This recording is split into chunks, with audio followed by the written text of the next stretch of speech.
Oke. Assalamualaikum warahmatullahi wabarakatuh.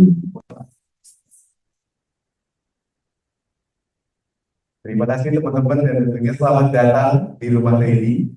Teman-teman yang mungkin sudah meluangkan waktunya nih di hari Sabtu, yang biasanya libur, lagi pada rebahan gitu pagi-pagi ya. Ini udah siap dan semangat untuk kita sama-sama belajar nih teman-teman di rumah Lady.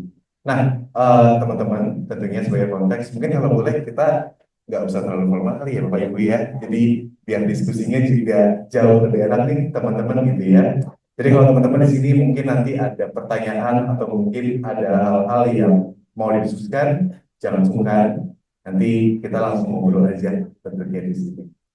Oke, tak kenal kata saya teman-teman sekalian. Perkenalkan nama saya Delva.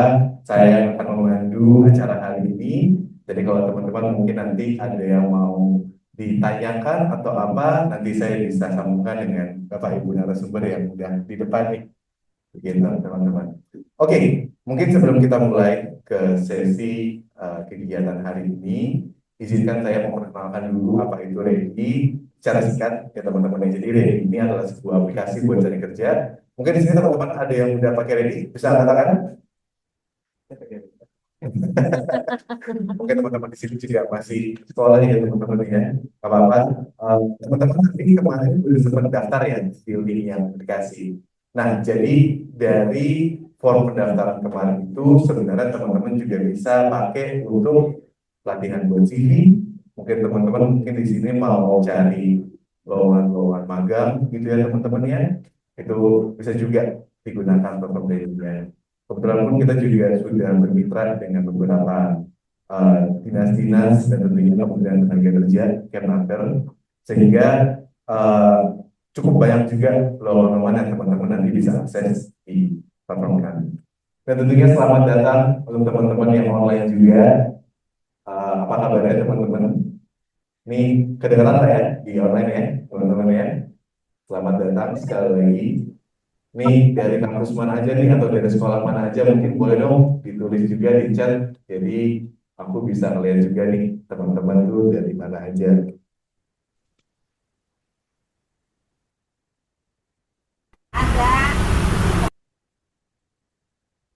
Nah, tadi ada yang sempat konfirmasi juga nih kayaknya. Nah, apa di chat aja teman-teman. Nanti saya akan membacakan.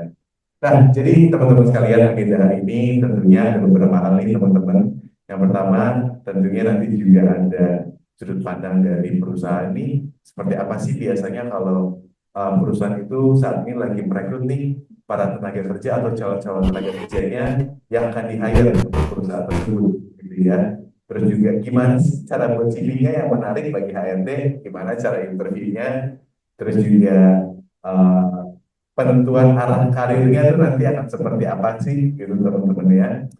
Itu nanti akan dipandu oleh Bapak Ibu narasumber yang sudah ada di depan juga. Nah, teman-teman, nanti sambil nonton, sebenarnya seperti yang saya bilang tadi, di form pendaftaran yang tadi, itu sebenarnya bisa diubah jadi CV, teman-teman. Dan nanti pun kalau teman-teman mungkin mau langsung coba di review gitu ya, entah oleh kami, ready, atau mungkin Bapak Ibu narasumbernya nanti izin ya, mau sambil ngecek, mungkin ada sedikit insight nih, apa yang harus ditambahkan. Nah, itu selama berjalannya acara, mungkin teman-teman bisa saling isi juga di platform ready-nya itu yang kemarin digunakan oleh teman-teman untuk mendaftar. Itu tinggal verifikasi email, nanti teman-teman udah ada langsung opsi-opsinya untuk melengkapi profil di situ. Oke, baik. Mungkin sebelum kita mulai acara, kayaknya nggak seru nih kalau nggak ada pantunnya sedikit. Oke, mungkin kalau boleh nih teman-teman, aku izin pantun dulu sedikit. Tolong cakepnya, teman-teman. Pagi hari minum kopi, kopinya pahit tapi bikin melek. Hari ini kita belajar bikin CV. Aku lagi ya, cakepnya ya. Hari ini kita bikin belajar CV. Yang gede gak cuma lihat nama doang lalu skip. Oke, terima kasih teman-teman. Oke, baiklah teman-teman biar gak terlalu lama juga. Oh sebelum itu juga tentunya Selamat datang, Bapak. Nanti kalau mau ada snack, ada di sebelah kanan, feel free juga untuk diambil. Ada minuman-minuman juga di sebelah kiri, silakan, monggo, jangan malu. Karena namanya juga rumah Reni, jadi anggap aja seperti rumah sendiri. Oke, baiklah kalau gitu, kita akan langsung pindah ke narasumber yang pertama dari Ibu Siti. Ibu, izin. Nanti sekali lagi teman-teman kalau ada yang mau tanyakan atau diskusikan, silakan.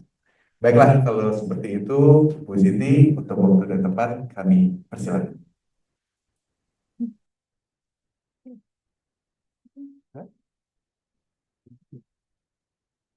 Oke, tes. Cek, ya. Izin berdiri ya, Pak Dafa ya. Silakan Ibu Siti. Oke, bismillahirrahmanirrahim. Assalamualaikum warahmatullahi wabarakatuh. Ucapkan selamat datang kepada peserta seminar strategi membangun strategi membangun value profesional kandidat yang dibutuhkan rekruter pada hari ini. Ya, perkenalkan, nama saya Siti Mulyani. Saat ini saya bekerja sebagai Kepala Departemen di bagian Personalia dan GE di salah satu perusahaan tekstil yang ada di Kabupaten Bandung. Ya, perusahaan tekstilnya bernama PT Anggana Kurnia Putra. Selain itu, saat ini juga saya bekerja, saya sebagai pengurus dari DPK Apindo Kabupaten Bandung, jadi Asosiasi Pengusaha Indonesia di bidang Nakerwan, UMKM, dan CSR. Berikutnya saya juga sebagai anggota LKS Tripartit di Kabupaten Bandung.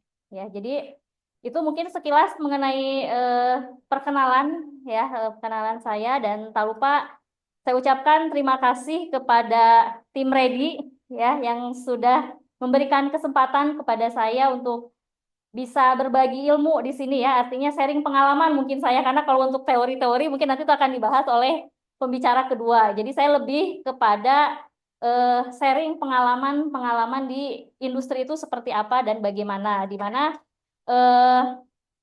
saya senang hari ini bisa kumpul dengan teman-teman semua di sini, di mana teman-teman ini merupakan generasi Gen Z ya, jadi generasi yang melek terhadap teknologi dan digital. Jadi tumbuh di era perkembangan teknologi digital, di mana Gen Z ini adalah orang-orang yang mempunyai multitasking, ya, adaptif dan juga kompetitif gitu kan. Ini merupakan salah satu nilai poin yang dimiliki oleh Gen Z saat ini gitu.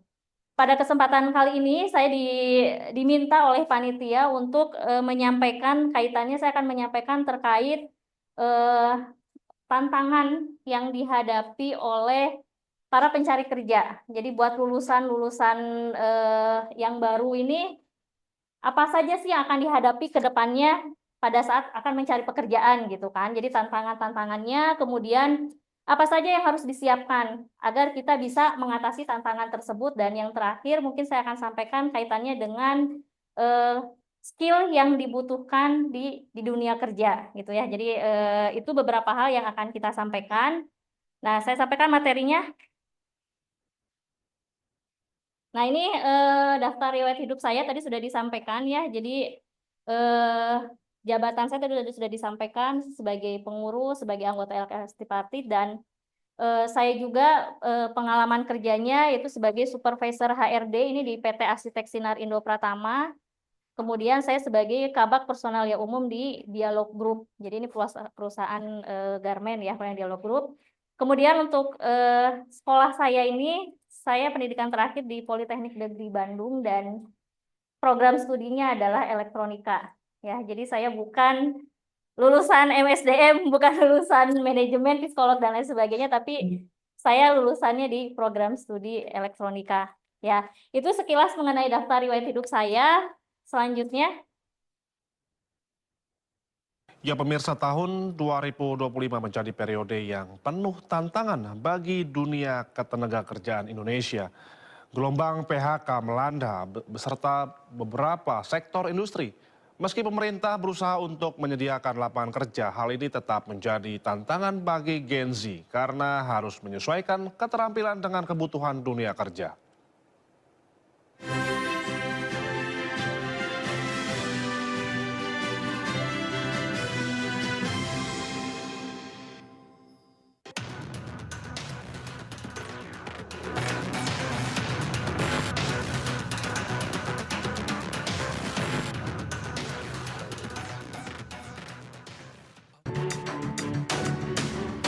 Data indeks ketersediaan lapangan kerja yang dirilis Bank Indonesia memburuk dalam 4 bulan terakhir, yaitu selalu di bawah level optimis 100, berturut-turut pada bulan Agustus, Juli, Juni, dan Mei. Padahal di bulan Januari hingga April, indeks ketersediaan lapangan kerja cukup terjaga di atas 100. Kondisi ini mengindikasikan pesimisme masyarakat terhadap ketersediaan lapangan kerja. Badan Pusat Statistik melaporkan, berdasarkan survei ketenagakerjaan pada Agustus 2025, sebanyak 7,46 juta orang di Indonesia menganggur. Jumlah pengangguran itu turun tipis apabila dibandingkan dengan periode Agustus 2024, yakni 7,47 juta orang. Namun apabila dibandingkan dengan Februari 2025, naik dari 7,28 juta orang. Secara umum BPS menemukan bahwa pada Agustus 2025 terdapat sebanyak 218,17 juta penduduk yang masuk kategori usia kerja. Jumlah itu meningkat sebanyak 2,80 juta orang jika dibandingkan Agustus 2024. Next. Ya, kalau tadi kita lihat sekilas mengenai video yang tadi saya sampaikan, kita bisa lihat di sana bahwasannya angka indeks ketersediaan lapangan pekerjaan itu dari tahun ke tahun itu mengalami penurunan. Ya, sebaliknya angka ketenagakerjaan pengangguran tadi meningkat. Ya, jadi di sini ada kesenjangan antara ketersediaan lapangan kerja dengan jumlah pencari kerja. Ya, ini adalah fakta yang ada di lapangan bahwasannya jumlah pencari kerja banyak, tapi lapangan kerjanya sedikit. Ya, ini akan menjadi tantangan buat kita gitu ya. Makanya ini pencari kerja ini harus bisa bersaing agar bisa diserap di dunia kerja. Ya, jadi tadi kan kalau disampaikan di video yang saya tampilkan tadi ada sekitar 7 juta pengangguran di Indonesia ini. Berarti kita sebagai lulusan baru itu pesaingnya bukan hanya 1, 2, 100 ribu, tapi saingan kita itu hampir di tadi 7 juta. Nah, sekarang bagaimana caranya agar kita bisa diserap oleh pencari kerja gitu kan? Kan itu menjadi tantangan kita kan? Berikutnya yang ketiga di sini, pencari kerja harus memiliki keunggulan dan keunikan agar memenangkan persaingan di dunia kerja. Ya, tadi karena peluangnya sedikit, berarti kita harus beda dengan yang lain. Kita harus punya keunggulan, harus punya keunikan. Artinya keterampilan yang kita miliki itu berbeda dengan yang lain sehingga nanti ke depannya kita bisa bersaing di dunia kerja. Ya, itu pengantar dari apa yang saya sampaikan. Jadi saya sampaikan dulu mengenai kondisi data ketenagakerjaan di Indonesia saat ini. Ya, saya berharap mudah-mudahan nanti ke depannya bisa kebalik ya. Artinya berharap lapangan pekerjaannya banyak gitu kan, tenaga kerjanya sedikit. Jadi dengan seperti itu berarti kan nanti para pekerja ini punya nilai tawar. Ya, kalau sekarang kan dibalik. Artinya perusahaan yang punya nilai tawar karena lapangan kerjanya sedikit, pencari kerjanya banyak gitu kan. Ya, seperti itu. Oke, next. Nah, saya di sini akan menyampaikan kaitannya dengan tantangan untuk memasuki dunia kerja. Jadi tantangan itu kan sesuatu yang akan kita hadapi di dunia pekerjaan. Itu yang akan kita hadapi. Apa saja sih yang akan kita hadapi? Jadi ini lebih kepada masa transisi ya. Artinya yang tadinya kita sekolah, sekarang kita harus beradaptasi dengan pekerjaan gitu kan. Nah, ini tantangan-tantangan yang dihadapinya yang pertama yaitu adanya perubahan pola belajar. Ya. Ketika kita sekolah, pola belajar kita itu pola belajarnya itu sudah terstruktur. Ya, kita ada jadwal pelajaran, terus juga kita biasanya didampingi oleh guru gitu kan. Pendampingannya bisa selama kita berada di sekolah tersebut ya, menempuh pendidikan. Tapi ketika di pekerjaan ya, di industri atau di perusahaan, pola belajarnya berbeda. Di sini di industri ini dituntut kemandirian. Jadi kita tidak selalu didampingi atau di mapping terus oleh pembimbing kita. Tapi ada deadline, ada waktu kapan kita dibimbing dan sisanya adalah kemandirian kita yang harus dilatih di sini. Nah, ini tantangan ini harus disiapkan oleh para pencari kerja. Karena inilah yang akan dihadapi gitu. Bahwasanya nanti kita di pekerjaan itu kita tidak akan selalu didampingi terus sama orang. Kita harus siap mandiri sendiri. Itu yang pertama. Yang kedua adalah mengenai perubahan ritme dan jam aktivitas. Kalau di sekolah ritmenya cenderung stabil. Terus jam belajar kita itu rutin. Tiap harinya misalnya kita dari jam 7 sampai jam 3. Akan terus seperti itu. Tapi di pekerjaan tidak seperti itu. Ritmenya akan cepat. Misalnya kalau di pekerjaan ketika kita misalnya diberikan ada deadline pekerjaan yang harus diselesaikan saat itu juga. Otomatis kan yang tadinya ritmenya biasa-biasa saja kita harus ekstra di situ. Dan pada saat seperti itu jam aktivitasnya kita kalau di pekerjaan itu tidak hitung-hitungan. Oh jam kerjanya sudah habis, saya besok aja lagi. Kalau di pekerjaan tidak bisa seperti itu. Jadi ketika misalnya target pekerjaan harus dikerjakan saat itu juga, ya harus dikerjakan saat itu juga. Makanya tidak jarang gitu ya mereka yang bekerja itu bisa lewat jam pulangnya itu lewat dari jam biasa. Nah ini kan harus disiapkan oleh para lulusan-lulusan itu bahwa nanti kondisinya di pekerjaan itu seperti itu gitu kan. Ya, itu yang kedua. Berikutnya yang ketiga adalah tuntutan keterampilan nyata. Ini merupakan tantangan untuk memasuki dunia kerja. Yaitu ketika kita sekolah, kita belajar mengenai teori-teori. Diajarkan teori tentang A, B, C, D gitu kan. Nah, di pekerjaan ini dituntut teori itu diaplikasikan. Ya, contoh misalnya tentang teori tentang kepemimpinan. Kepemimpinan itu adalah bagaimana caranya kita bisa mempengaruhi orang lain. Nah, di pekerjaan itu kita dituntut mengaplikasikan bagaimana caranya kita bisa mempengaruhi orang lain. Ya, jadi ini tidak sesederhana itu antara teori dengan realitas di lapangan. Itu banyak ada yang kesulitan gitu ya. Dia di akademiknya bagus, tahu teorinya. Tapi ketika di lapangan mentok gitu kan. Nah, ini bagaimana caranya kita harus siap, artinya siap antara kenyataan dengan antara teori dengan kenyataan itu tidak sesimpel itu gitu kan. Ya, ini harus kita persiapkan. Berikutnya yang keempat adalah perbedaan sistem penilaian. Nah, kalau penilaian di sekolah itu kan sifatnya individual. Ya, jadi sekolah itu menilai prestasi saya sendiri gitu kan. Tapi kalau di pekerjaan tidak seperti itu. Yang dinilai itu bukan hanya hasil kerja, tapi proses untuk mendapatkan hasil itu seperti apa itu menjadi penilaian. Cara kita bekerja sama itu akan menjadi penilaian di pekerjaan. Nah, ini harus disiapkan gitu. Karena yang kita biasanya individu, tiba-tiba kita harus berbagi dengan yang lain gitu kan. Karena keberhasilan kita di satu tim itu kan tidak hanya ketergantungan kita sendiri, tapi kita juga harus ada kontribusi dari yang lainnya. Berikutnya yang kelima ini adalah tekanan, target, dan evaluasi kinerja. Jadi kalau di sekolah, kita biasanya kan targetnya itu misalnya kita ada ujian per semester, per triwulan. Kalau di sekolah kan seperti itu.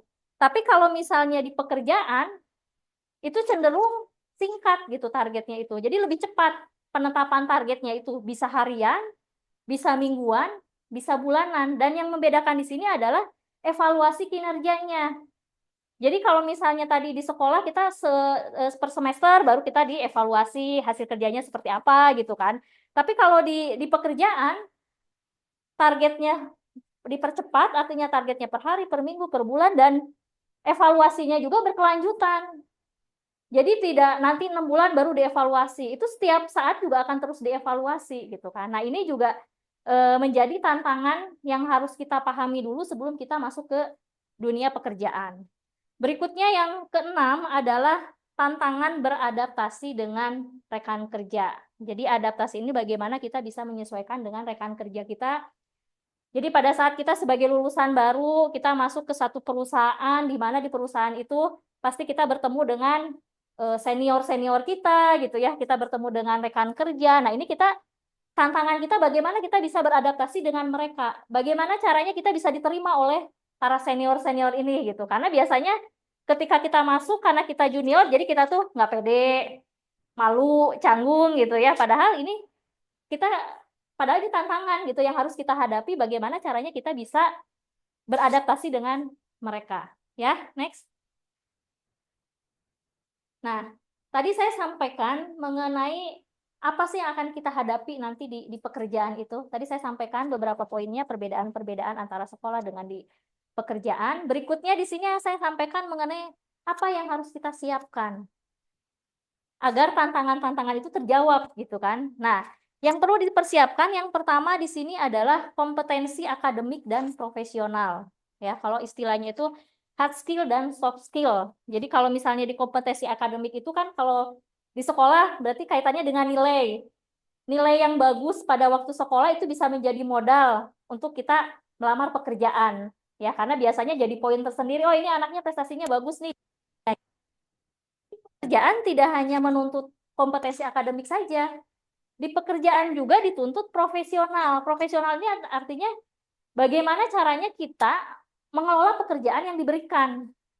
Jadi kompetensi profesional itu bisa lebih kepada cara kita. Berarti cara kita berbicara, cara kita memecahkan permasalahan. Nah, ini nih soft skill ya kalau istilah di kompetensi itu. Jadi yang perlu dipersiapkan tadi selain kita prestasi akademik juga profesional kita gitu kan, kita berlatih mengenai bagaimana cara berkomunikasi, bagaimana cara beradaptasi. Nah, ini perlu ya. Berikutnya di sini adalah pengalaman praktis dan magang. Jadi kita perlu mempersiapkan ini karena tidak bisa dipungkiri mereka yang mempunyai pengalaman, misalnya pengalaman berorganisasi di sekolah, pengalaman ekstrakurikuler di sekolah gitu ya. Mereka akan mempunyai nilai poin tersendiri. Kenapa? Karena mereka orang-orang yang berorganisasi ini biasanya dia sudah terbiasa soft skill dengan orang lain gitu. Dia sudah terbiasa untuk memecahkan masalah seperti apa, bekerja sama seperti apa. Nah, ini penting. Ya, kemudian magang. Banyak sekarang kan kalau misalnya di PKE di SMK mah ada magang ya. Kalau misalnya itu magang-magang itu menurut saya juga itu suatu hal yang penting sekali karena dengan magang yang hanya 3 atau sampai 6 bulan si calon pekerja ini dia sudah bisa mengetahui oh budaya perusahaan tuh seperti ini ya.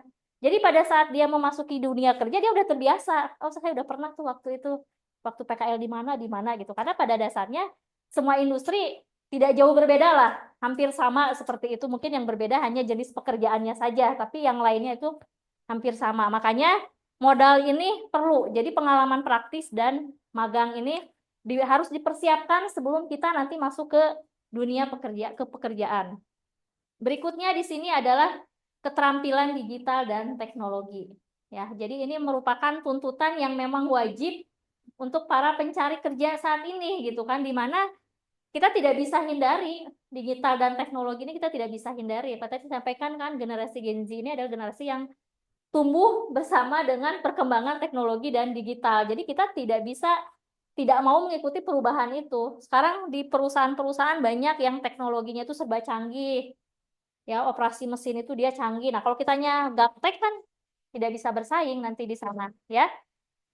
Kemudian di sini membangun jaringan profesional. Nah, ini membangun jaringan profesional ini contohnya misal kita ikut gabung di alumni sekolah. Ya, dengan kita ikut gabung di alumni sekolah, nanti kan informasi-informasi mengenai pekerjaan akan lebih mudah kita dapatkan. Atau membangun jaringan profesional ini bisa dengan cara kita mengikuti seminar nih, seperti seminar-seminar hari ini, itu juga kan bisa nanti kita berkenalan, kita jadi punya relasi. Nah, ini juga perlu. Karena orang yang biasa tadi ya, seminar, berarti kan wawasannya bertambah. Beda dengan orang yang dia tidak mau belajar gitu. Nah, ini jadi nilai poin. Jadi, keempat poin ini yang harus dimiliki atau yang harus dipersiapkan oleh kita para pencari kerja agar nanti bisa terjun ke dunia pekerjaan. Ya. Yang terakhir di sini saya sampaikan kaitannya dengan next. Nah, ini skill yang dibutuhkan perusahaan saat ini. Ya, jadi skill apa saja sih yang dibutuhkan perusahaan ini? Jadi setelah tadi ada tantangan, terus kita sudah mempersiapkan, dan skill ini berarti yang akan kita lakukan di pekerjaan. Ini poin-poin yang dibutuhkan di perusahaan saat ini. Sebenarnya banyak, tapi saya hanya poin-poin tertentu saja, yang artinya saya ingin berbagi. Jadi kalau misalnya kita sudah ada di satu perusahaan, yang pertama harus kita lakukan adalah kita memahami memahami dunia industri di mana tempat kita bekerja. Jadi jangan berpikir karena oh saya pekerjaannya saya diterima sebagai seorang admin, saya tahunya admin saja. Ya, kita harus tahu yang namanya industri ini kan berarti dia satu organisasi yang besar. Dia terdiri dari beberapa komponen. Nah, pemahaman atas beberapa komponen ini kita harus bisa pahami. Jadi, misalnya kita bekerja di bagian admin, kita harus tahu rekan kerja kita tuh pekerjaannya seperti apa sih, gitu kan. Jadi kita tahulah gitu. Jadi pekerjaan bukan hanya pekerjaan kita saja yang tahu, tapi pekerjaan yang orang lain pun kita harus tahu. Karena itu bisa nanti untuk tujuan perusahaannya jadi bisa lebih mudah untuk dicapai kalau masing-masing karyawannya itu memahami dunia industri yang ada di perusahaan tersebut, ya. Oke, berikutnya di sini, nah ini skill untuk pengelolaan waktu atau time management. Nah, pengelolaan waktu ini saya contohkan ya, kalau misalnya pengelolaan waktu itu kan bagaimana caranya kita bisa menyelesaikan suatu pekerjaan. Di pekerjaan yang diberikan itu kadang ada yang deadline-nya itu berbarengan misalnya. Ya, misalnya saya ini di bagian perizinan. Di bagian perizinan itu setiap tanggal 10 itu banyak laporan yang harus dikirimkan ke instansi-instansi terkait yang ada di kita gitu ya, misalnya lingkungan hidup dan lain sebagainya. Nah, sebagai seorang bagian perizinan, kita harus bisa mengatur waktu. Bagaimana caranya agar target tadi pengiriman laporan itu bisa tepat waktu di tanggal 10. Nah, caranya bagaimana ya? Tadi mengatur skala prioritas. Karena kalau misalnya semua dikerjakan di tanggal 10, saya yakin tidak akan tercapai. Makanya kita harus tahu ketika targetnya tanggal 10, sebelum tanggal 10 itu kita harus sudah mulai memanage waktu. Laporan-laporan mana dulu yang harus diselesaikan. Prioritas mana dulu yang harus dibereskan dan lain sebagainya. Jadi pengelolaan waktu ini skill yang sangat penting karena di pekerjaan itu tidak selalu segala sesuatunya itu datar gitu. Ya, jadi bisa saja ketika idealnya memang pekerjaan itu apa yang diberikan ya sesuai dengan ya biasalah gitu kan, tidak ada sesuatu yang hari ini harus beres, hari ini harus beres, tidak seperti itu. Tapi kenyataan di lapangan kan tidak seperti itu. Kadang kita menerima tugas-tugas dadakan dari atasan. Ketika kita mengerjakan yang rutin, tiba-tiba atasan, saya minta kerjakan ini, selesaikan hari ini. Nah, kita kan harus siap. Caranya bagaimana ya tadi? Manajemen waktunya harus benar-benar diatur agar apa yang diinginkan itu bisa tercapai, ya. Berikutnya di sini komunikasi yang profesional. Jadi di pekerjaan atau di perusahaan ini komunikasi yang profesional ini adalah bagaimana caranya kita bisa menyampaikan pendapat dengan santun lah, ya. Jadi komunikasi profesional ini berarti komunikasi yang kita lakukan dua arah. Informasi yang disampaikan harus jelas, mudah dipahami. Ya, karena ketika kita komunikasinya tidak profesional, itu bisa menimbulkan miskomunikasi nanti di lapangannya. Jadi ini perlu dimiliki gitu kan. Ya, komunikasi yang profesional. Kemudian poin berikutnya di sini adalah kerjasama. Jadi kerjasama di sini dalam satu perusahaan itu kan dia tidak bisa berdiri sendiri. Ya. Contoh kalau misalnya di perusahaan itu ada bagian marketing dengan bagian produksi. Bagian marketing dia tidak bisa jalan sendiri. Dia tidak bisa jualan kalau orang produksinya tidak mensuplai barang. Ya. Atau kalau misalnya yang lebih sempit lagi, misalnya di pekerjaan, misalnya ada bagian pengupahan, jadi dia yang membayarkan gaji karyawan dengan bagian absensi yang menghadirkan data kehadiran karyawan. Kalau tidak ada kerjasama, bagian pengupahan tidak bisa bayar gaji karyawan. Ya. Nah, di perusahaan itu akan seperti ini gitu kan. Jadi masing-masing tidak bisa berdiri sendiri. Keterkaitan antara bagiannya itu sangat kuat. Jadi masing-masing orang itu harus punya skill kerjasama. Jadi tidak boleh egois gitu kan. Individual itu nggak ada di pekerjaan itu. Semua harus bekerja sama. Ya, jadi bekerja sama untuk mencapai tujuan yang diharapkan. Berikutnya di sini adalah kepemimpinan dan inisiatif. Jadi kepemimpinan ini lebih kepada kan kepemimpinan ini adalah kemampuan untuk mempengaruhi orang lain. Atau dalam lingkup yang dia tidak mempunyai anak buah, berarti kan kepemimpinan itu bagaimana caranya kita bisa menyelesaikan pekerjaan yang diberikan dengan tepat waktu. Itu juga kepemimpinan, mengelola waktu. Nah, inisiatif di sini artinya bagaimana kita di pekerjaan itu tidak menjadi orang yang selalu disuruh-suruh. Kalau disuruh atasan baru jalan, kalau tidak disuruh atasan nggak jalan. Nah, ini inisiatif ini penting. Itu akan menjadikan nilai poin. Jadi ketika saya menemukan karyawan yang dia misalnya sudah menyelesaikan pekerjaan, terus untuk berikutnya tuh dia bertanya, Bu, apalagi yang bisa saya kerjakan? Itu kan salah satu inisiatif itu seperti itu. Ya, jadi bagaimana dia bekerja untuk yang tidak disuruh-suruh gitu kan. Jadi datang dari dirinya sendiri gitu kan untuk dia berinisiatif melakukan suatu pekerjaan. Dan yang terakhir di sini adalah kemampuan beradaptasi dengan perubahan. Jadi kemampuan beradaptasi dengan perubahan ini ya tidak bisa dipungkiri ya, artinya perubahan-perubahan dalam satu organisasi atau di perusahaan itu akan terjadi. Contoh misalnya begini, di tempat kerja saya lama ini kan, di tempat kerja saya yang sekarang ini, karyawan itu biasanya libur itu di hari Minggu. Ya, jadi dia biasanya Senin sampai Sabtu dia bekerja, libur. Ternyata tuntutan di produksi sekarang itu tidak bisa. Tiap hari harus ada produksi. Akhirnya perusahaan merubah jam kerjanya itu. Jadi sekarang hari Minggu tidak libur, tapi liburnya bergilir, kayak libur di toko ya, bisa libur hari Senin, Selasa, Rabu. Nah, ini kan perubahan. Sebagai pekerja kita harus siap menerima perubahan itu. Ya, atau misalnya ada target yang ditetapkan oleh pimpinan. Misalnya target cacat kain misalnya. Target cacat kain itu tahun sebelumnya di 2%. Kemudian pimpinan meminta, saya pengen target kain jadi 1%. Mau nggak mau ketika kita ada di dalam organisasi itu ya kita harus siap menerima perubahan-perubahan tersebut. Jadi dinamika perubahan di industri ini sangat banyak gitu ya. Jadi kita juga harus mempunyai skill untuk adaptasi terhadap perubahan-perubahan tersebut. Ya, mungkin itu Pak yang disampaikan. Terakhir mungkin penutupnya saja. Nanti Dima kalau ini aja.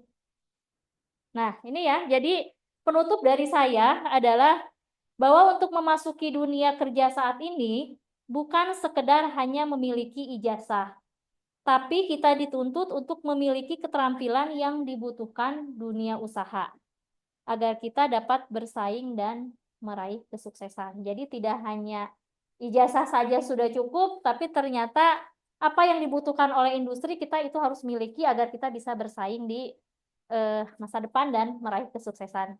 Mungkin itu saja pembahasan dari saya. Terima kasih banyak. Assalamualaikum warahmatullahi wabarakatuh. Beri tangan dulu untuk Bu Siti. Oh ya. Mengucapkan terima kasih Bu Siti sudah menyampaikan materinya. Nah, dulu teman-teman pertanyaannya mungkin udah beberapa juga nih yang udah kebayang mau nanya apa gitu ya. Jadi nanti kita lanjutkan di sesi diskusi untuk pertanyaannya, tapi mungkin kita lanjut dulu nih ke narasumber, ke mas-mas yang tampan. Mas, benar-benar. Oke, baik. Untuk Mas Sigit, Oke. waktu dan tempat kami persilakan. Oke, Mas Dava, makasih ya masih dipanggil Mas-Mas nih, jadi semangat. Selamat pagi adik-adik semua, juga kakak-kakak semua. Assalamualaikum warahmatullahi wabarakatuh. Ya, salam. Saya benerin dulu tempat duduknya. Salam sejahtera bagi kita semua ya. Di pagi hari ini, alhamdulillah kita bisa dan juga menyapa juga sahabat-sahabat semua yang ada di online gitu ya, yang lagi di rumah masing-masing, mungkin ada yang lagi di mall juga. Sambil belajar juga gitu kan. Iya. Di rumah pacarnya juga mungkin kita belajar bareng-bareng sama pacarnya. Nah, jadi terima kasih buat teman-teman semua yang udah bisa hadir juga di studio ready di rumah media di pagi hari ini. Pasti jerih payah effort dari teman-teman semua gitu ya. Nah, dalam kesempatan pagi hari ini, saya memperkenalkan diri dulu. Nama saya Emmanuel Febianus Sigit Mahmudi. Biasa panggil Sigit, atau Bayu boleh, Febiano boleh, Emmanuel juga boleh, semua juga boleh. Ya. Saat ini saya sebagai staf pengajar di Universitas Terbuka Program Studi S1 Manajemen. Dan saya juga sebagai berkarya di Universitas Kristen Maranatha sebagai staf doktor. Dan dalam kesempatan kali ini saya mau sharing pengalaman hidup saya, pokoknya semoga bisa bermanfaat buat teman-teman semua yang saat ini sedang menempuh pendidikan ya, baik itu di sekolah tua, sekolah menengah atas, ataupun juga yang sedang belajar di perguruan tinggi. Nah, saya mau sharing ini main GPS karir. Nah, apa sih sebenarnya kita tuh perlu tahu sebenarnya arah karir kita tuh kemana sih? Supaya kita tuh sebenarnya nggak muter-muter aja, rolling-rolling aja gitu ya. Teman-teman ya. Kalau muter-muter aja tuh nanti pusing gitu kepala kita pusing. belum belum aja masuk awal satu gitu ya, pusing belum lihat gitu ya. Pekerjaan itu akan menjadi sebuah beban gitu. Kalau kita nggak tahu arah karir kita. Gitu. Nah, di sini tuh ada sebuah quotes yang keren banget gitu dari Kobe Bryant. Dia bilang apa namanya, salah satu kesalahan terbesar kita itu adalah kita merasa kita memiliki banyak waktu, padahal sebenarnya enggak sih gitu ya. Karena beliau sendiri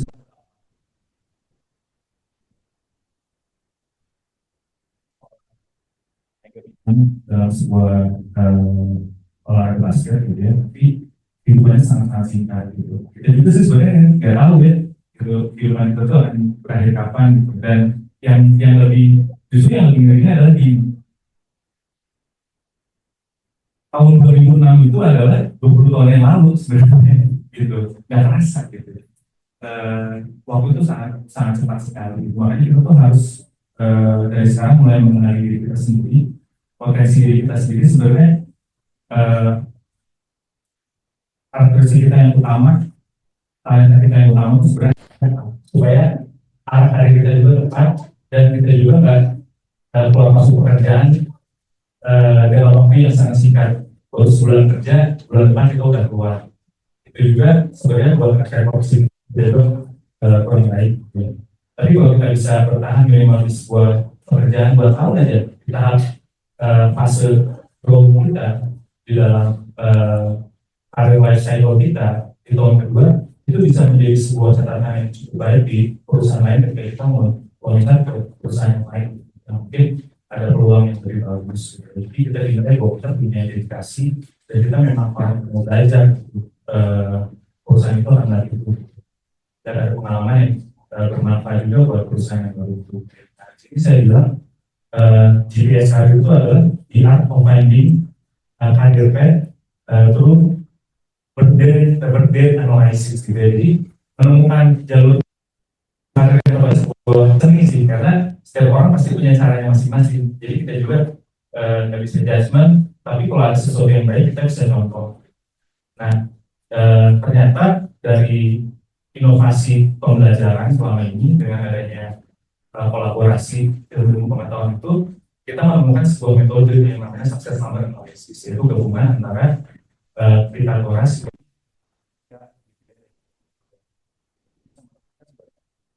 potensi yang di dalam diri kita yang sudah dititipkan oleh Tuhan itu apa sih sebenarnya yang paling utama gitu ya. Nah itu kita bisa lihat dari analisa dari tanggal lahir kita sih sebenarnya. Makanya bukan suatu kebetulan kalau kita wah lahir tanggal sekian gitu, waktu kayaknya kebetulan aja, enggak sih. Ada pesan yang indah sebenarnya di balik tanggal lahir kita. Itu makanya kenapa kita perlu bersyukur ketika kita mengingat hari ulang tahun kita tuh, karena bahkan ada yang nggak sampai ke dunia ini gitu, baru sampai di janin mamanya mungkin dia nggak berhasil sampai lahir gitu. Jadi makanya tanggal lahir itu sesuatu yang perlu kita syukuri sebenarnya. Nah, slide berikutnya.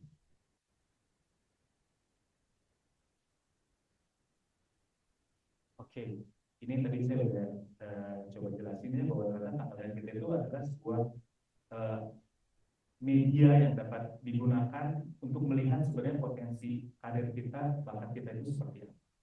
Gitu ya, boleh slide berikutnya. Bisa sambil open book ya sambil. Oke, nah jadi tadi juga saya sudah jelaskan, jadi manfaat dari tanggal lahir kita sebagai sebuah data yang dapat diolah secara kuantitatif gitu ya, dengan rumus metode yang sudah ada, yang sudah dikembangkan dari inovasi pembelajaran. Akhirnya kita bisa menemukan bahwa ternyata kita tuh punya strength, weaknesses, opportunity, dan trends dalam kehidupan kita. Kita punya kekuatan, kita juga punya kelemahan, bahkan kita juga punya peluang gitu ya, punya kesempatan, dan juga kita bisa mengetahui sebenarnya ancaman yang nanti bakal kita hadapi dengan karakteristik yang kita punya seperti ini itu apa sih sebenarnya gitu ya. Itu bisa juga sih guys, contohnya sederhana gitu. Ketika kita menjadi orang yang arogan gitu ya, itu akan menjadi sebuah, kita akan menemukan suatu saat nanti itu kita akan menemukan adanya ancaman di dalam kehidupan kita, benar nggak? Benar nggak ya? Kalau kita mengenali bahwa aduh kayaknya gue arrogance banget sih gitu ya. Nah, ketika kita mengetahui bahwa diri kita arrogance, kan kita bisa mengantisipasi, oh berarti kayaknya gue harus berubah nih, gitu. Supaya kita nggak akan ketemu ancaman yang, wah ini orang nih kayaknya bakal bakal apa ya, menjegal gue gitu di dalam pekerjaan gue, atau orang nggak suka sama kita kan. Like and dislike itu bukan karena performance kita aja sih. Bisa jadi orang nggak suka sama kita karena ya mungkin karena ada karakter kita yang nggak fit dengan budaya organisasi di perusahaan itu gitu ya. Nah itu yang kita bisa temukan nanti lewat analisa tanggal lahir kita. Seru ya. Oke, kita biar kebayang langsung di slide berikutnya aja. Nah, Pak Sigit, sebelum lanjut, tadi teman-teman yang online sepertinya agak sedikit kurang jelas suaranya, boleh agak sedikit dinaikin suara mic-nya? Segini mungkin ya. Lebih baik, gimana teman-teman? Tukar aja ya. Maaf ya teman-teman ya, kita akan sebentar ya. Oke. Mohon maaf atas teknologi ini teman-teman. Oke. Mudah-mudahan sekarang udah lebih jelas. Gimana teman-teman? Jelas? Oke, Div. Oke, baterainya mungkin ya. Oke. Silakan lanjut. Oke, next. Oke, slide berikutnya mungkin. Ya. Nah, ini tanggal lahir saya sih teman-teman. Gitu ya. Ini saya lahir 22 Februari 1983 ya. Udah old ya, tapi nggak apa-apa ya. Ini buat ilmu pengetahuan. Jadi saya mendonasikan tanggal lahir saya buat informasi pengetahuan ya. Oke, nah ini teman-teman, dari tanggal lahir saya ini setelah dihitung itu keluar root number-nya 9. Nah, 9 ini berbicara tentang apa sih? Maaf Kak, boleh slide berikutnya. Oke. Nah, kalau kita lihat di sini 9 ini sebenarnya karakteristiknya tuh gambarannya tuh orangnya cenderung teduh gitu. Jadi kalau kayak pohon tuh cenderung orang-orang tuh senang berteduh di bawah pohon karena sejuk kali ya, gitu mungkin gitu ya. Jadi sisi humanioranya, sisi humanisnya tuh biasanya cenderung lebih tinggi gitu. Strength-nya, karakteristik orang-orang dengan root number 9 tuh sisi humanioranya cenderung tinggi. Makanya mereka tuh lebih senang ke arah seniman gitu. Terus orang-orang yang cenderungnya sistematis, makanya dia bekerja di sektor sekretaris, administrasi, senang sesuatu yang sifatnya sistematis, harmoni, sesuatu yang stable, stabil gitu. Terus juga guru, ya kan? Guru kan menyukai sesuatu hal yang tertib, benar nggak? Sesuatu yang sudah berjalan dengan baik gitu ya. Adanya aturan gitu, kita bisa ikutin follow the rules supaya baik. Pengajar, dosen, dokter juga sama gitu kan, ada apa namanya diagnosa yang harus mereka ikuti gitu ya. Nah, terus ada rohaniwan juga gitu, gardener, desainer, organizer ya kan, dan juga content creator. Nah, content creator ini biasanya orang-orang nomor 4, yang root numbernya 4 karena mereka cenderung kreatif. Nomor 4 itu sebenarnya simbolnya itu seperti kayak ranting pohon, banyak pergerakan cabang-cabang gitu. Jadi simbol kreativitinya ada, biasanya dominan gitu. Nah, di sini juga ada banyak yang lain gitu ya. Di sini ada root number 7. Biasanya simbolnya tuh karena menggambarkan tentang sesuatu yang fresh. Jadi biasanya orang-orangnya cenderung bergerak di bidang dunia selebriti, model, public figure, presenter gitu. Nah, itu biasanya orang-orang yang apa ya? Dia natural aja. Gak banyak effort untuk bisa sampai jadi selebriti. Dia naturally dari insight-nya memang talentnya di situ gitu. Jadi di saat orang lain perlu belajar catwalk 1 jam, dia kayaknya 5 menit aja jadi catwalk dia udah keren gitu. Ya memang udah nature-nya aja gitu ya. Nah jadi nggak makan banyak waktu gitu karena dia naturalnya di situ. Di situ juga ada root number 6.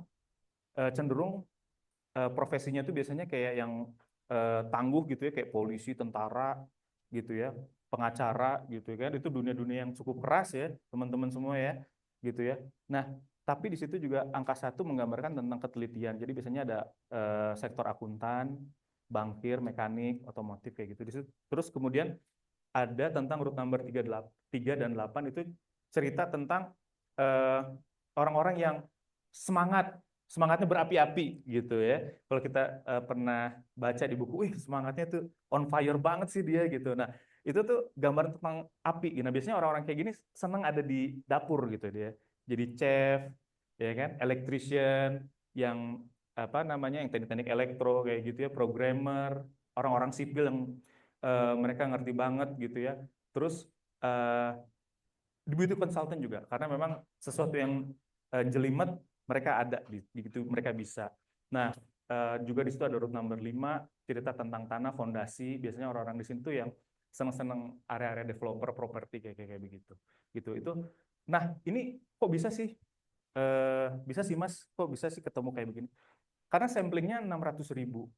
600.000 sampling dari responden yang diambil oleh teman-teman dari Ganesha Kalpataru Satya. Nah, Ganesha Kalpataru Satya itu adalah sebuah lembaga edukasi, konsultan juga. Nanti teman-teman boleh search di Google gitu ya. Nah, mereka bikin suatu penelitian dari tahun 2012. Ya, ketemu 600.000 sampel, dan setelah dilihat kecenderungannya, ternyata tanggal lahir sekian ketika diformulasikan itu, profesinya mirip-mirip gitu ada di situ. Seberapa besar sih akurasinya? Hanya 95%. Jadi tetap aja ada 5% faktor yang tidak akuratnya. Jadi tidak sempurna juga alatnya, tapi cukup mewakili gitu ya, 95% lumayan. Nah, slide berikutnya.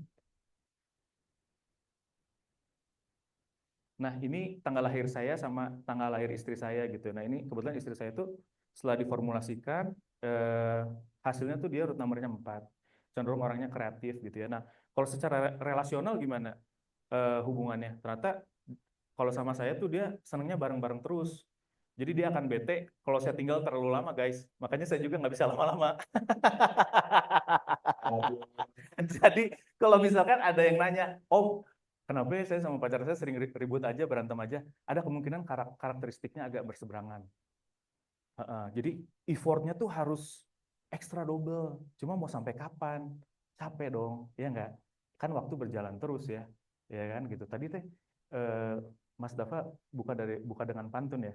Ya, dengan pantun. Ya ini selingan juga ya. Aku juga mau pantun ya. Jalan, iya. Silakan, kalau sampai dong, sekali lagi. Oke ya.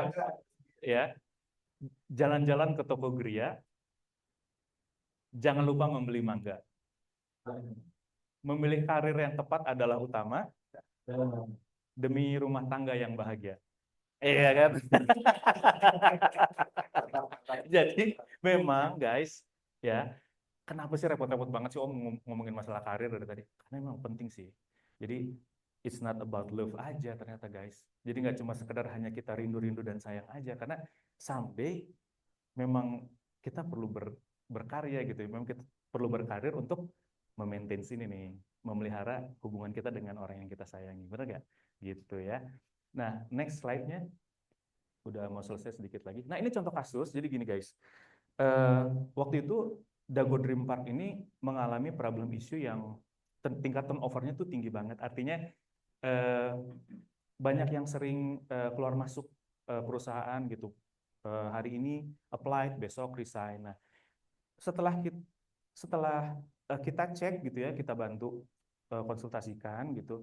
Ayo, yaudah Bu, kita minta profiling job specification dari rekan-rekan di Dago Dream Park deh, khususnya di bagian lapangan gitu. Kita coba hitung. Nah, ternyata gini, yang ditemukan adalah mereka memang background-nya STM. Dulu tuh ada yang namanya sekolah teknik mesin gitu ya. Sekarang nggak tahu masih ada apa enggak ya. Nah, background-nya STM, tapi setelah dianalisa, root number-nya tuh mirip kayak saya, 4 atau enggak 9. Jadi ini orang senangnya di taman, gardening, kebayang nggak? Jadi waktu pas kita interview, jadi pada saat kita interview memang nggak ada pihak dari Dago Dream Park. Kita tanya dari hati-hati, sebenarnya kita tembak aja, Mas, hobinya seneng nggak sih sama yang nyerempet-nyerempet kayak berkebun? Emang suka, emang di rumah juga punya, katanya lagi emang pengen bisnis jualan kembang gitu, yang pot-pot bunga gitu kan ada ya, gitu. Oh gitu, yaudah kalau gitu kita usulin untuk gardening, mau nggak? Gardener di Dago Dream Park, mau banget Pak. Akhirnya kita usulin tuh, ketemu satu ya, gardener. Ini kayaknya kita perlu coba di gardener. Dia STM Pak. Gak apa-apa Bu, kita coba dulu aja daripada kita dalam kondisi yang turnover yang sangat tinggi, karena cost-nya tinggi gitu. Biayanya nggak hanya sekedar urusan anggaran, tapi waktu juga kan, dan tenaga kan capek juga ya. Kita udah training 3 bulan keluar. kita mulai lagi dari awal. Capek banget sih guys, gitu ya. Nah jadi cobalah satu yang tadi itu kita taruh di gardan red. Ketemu lagi nih, satu lagi dia sama ditaruh di tempat maintenance. Maintenance. Begitu dicek, ternyata dia karakteristiknya itu dia root numbernya 2, komunikatif orangnya. Padahal dia background sekolahnya, vokasinya dia electrician guys. Coba, kasihan ya. Tapi itu nggak apa-apa, buat nanti dia berumah tangga, dia nggak perlu pakai panggil teknisi, dia bisa perbaiki listrik sendiri di rumah. Tapi untuk urusan pekerjaan, buat dia capek, dia beban banget, effort banget dia. Nah, kita bilang, Bu, boleh nggak sih kita coba aja dia taruh di customer service? Masa Pak? Ya maksudnya kita coba dia angkat telepon, kita coba nanti di front desk, pada saat ada tamu dia, wilujeng enjing gitu. Kita coba, berhasil guys. Suka dia ketemu dengan orang gitu ya. Nah jadi terus nanti ada pertanyaan, terus Om gimana nih kalau misalkan saya sekolah salah jurusan? Nggak ada yang namanya salah jurusan. Itu tuh bekal untuk memperlengkapi supaya hidup kita makin lengkap ya, gitu ya. Jadi yang seharusnya kita panggil montir karena kita dulu pernah sekolah mesin, nggak perlu panggil montir gitu aja sih. Tapi karakteristik utamanya kita mungkin kita sebenarnya orang public relation gitu loh, ya kan? Kayak misalkan saya gitu, senang musik, senang banget musik. Tapi realitanya untuk bisa hidup dari musik untuk saat ini susah banget, gitu ya. Dan kalau ngelihat tadi root number saya di 9, oh ternyata untuk tenaga pengajar masih bisa sih, gitu ya. Oh ternyata untuk jadi sekretaris rektor masih bisa sih, gitu. Jadi masih masih enak ngejalaninnya gitu. Nah, ya alhamdulillah kerja di Maranatha udah 13 tahun, gitu ya. Dan kalau memulai karir saya itu sebenarnya dulu 5 tahun saya bekerja di PT Sinar Continental, kemudian manufaktur di bidang kain interior, gitu. Jadi saya untungnya nggak pernah sih yang 2 bulan kerja keluar gitu enggak gitu ya, mungkin karena memang eh, ngikutin aja gitu. Waktu itu hanya berdasarkan insting aja, oh ini saya kayaknya sukanya di sini, walaupun gajinya nggak gede, saya dulu gajinya cuma 1,4 per bulan tapi jalanin ya alhamdulillah sampai hari ini lancar gitu. Nah next berikutnya. Nah kesimpulannya jadi menentukan arah karir yang tepat itu sangat penting dampaknya hingga nanti berumah tangga ya. Tanggal lahir kita bukanlah suatu kebetulan, namun ada pesan dan rencana indah dari Tuhan. Berikutnya, Kak, mohon izin. Ini yang terakhir. Ini terima kasih banyak teman-teman untuk waktunya, untuk partisipasinya.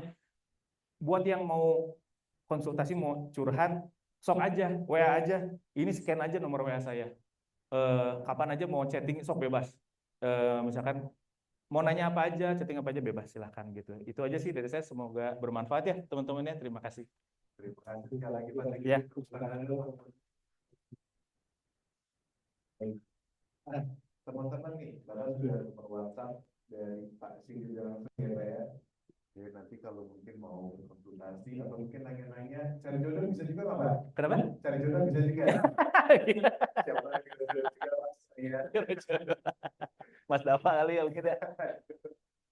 Oke, jadi teman-teman juga bisa langsung scan aja nomor WhatsApp ini. Jadi ya nanti bisa langsung konsultasi atau mungkin kalau mau tanya-tanya tadi ya mengenai yang arah karir itu Iya, dari betul. tanggal lahir, gitu ya, Iya. itu bisa langsung tanya juga. Nah, Pak Sigit, mungkin kalau boleh langsung praktek kali ya Pak Sigit ya. Ya, Teman-teman kalau misalkan ada yang mau coba, volunteer, mau coba boleh. Misalkan, Om, saya tuh punya pacar nih tanggal lahirnya ini, kalau ke saya kira-kira relasinya gimana? Atau misalkan bagusnya untuk saya karirnya apa ke depannya, itu silakan aja sih. coba. Ya, silakan. Kak, maju ke depan Kak, mari. Kak Cesira nih, seru ya kayaknya nanti ya, Kak Cesira ya. Curhat ya. Siap, silakan. Duduk aja Kak, sini Kak. Mangga. Oh iya, siapa namanya Kak? Cindy. Cindy ya? Ya. Iya, aku dengan Cindy. Oke, baik Kak Cindy. Jadi mungkin pakai ini aja kali ya, pakai tab ya, boleh. ya. Jadi para peserta pun juga bisa melihat nih yang ada di online juga teman-teman, dan langsung terhubung dengan TV. Saya konekin. Ya, sambil dihubungin ya. Oke. Oh, canggih. Nah, mangga. Oh iya, oke. Kak Cindy, punten tanggal lahirnya berapa kan? 11 Juli 2004 ya, kita coba cek kompetensi utamanya apa gitu ya. Oke ya.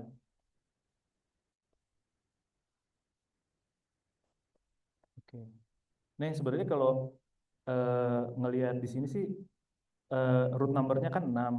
6 tuh sebenarnya gambaran profesi yang tadi tuh eh, di dunia kepolisian bisa, akuntan bisa, bankir bisa gitu ya, dunia perbankan bisa gitu, atlet pun bisa. Bahkan kalau di sini mah masih ada komponen pendukung antara ada angka 9 ini sebenarnya kalau misalkan mau jadi entrepreneur juga sangat terbuka lebar sih kesempatannya gitu. Nah, sampai sejauh ini gimana Kak? Sempat ada kebayang apa nggak gitu?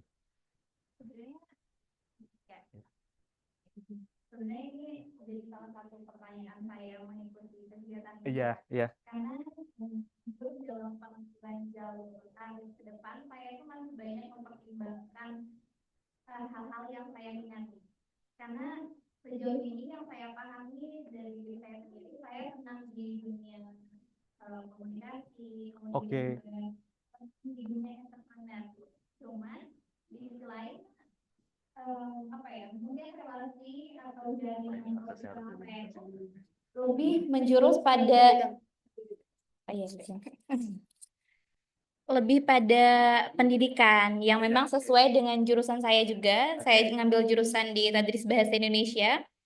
Jadi saya tuh masih mempertimbangkan itu. Saya nanti masuk ke pendidikan atau ke entrepreneur ya gitu. Berhubung saya suka komunikasi juga gitu. Ya, oke. Itu sih Oke. Kak. Boleh ya.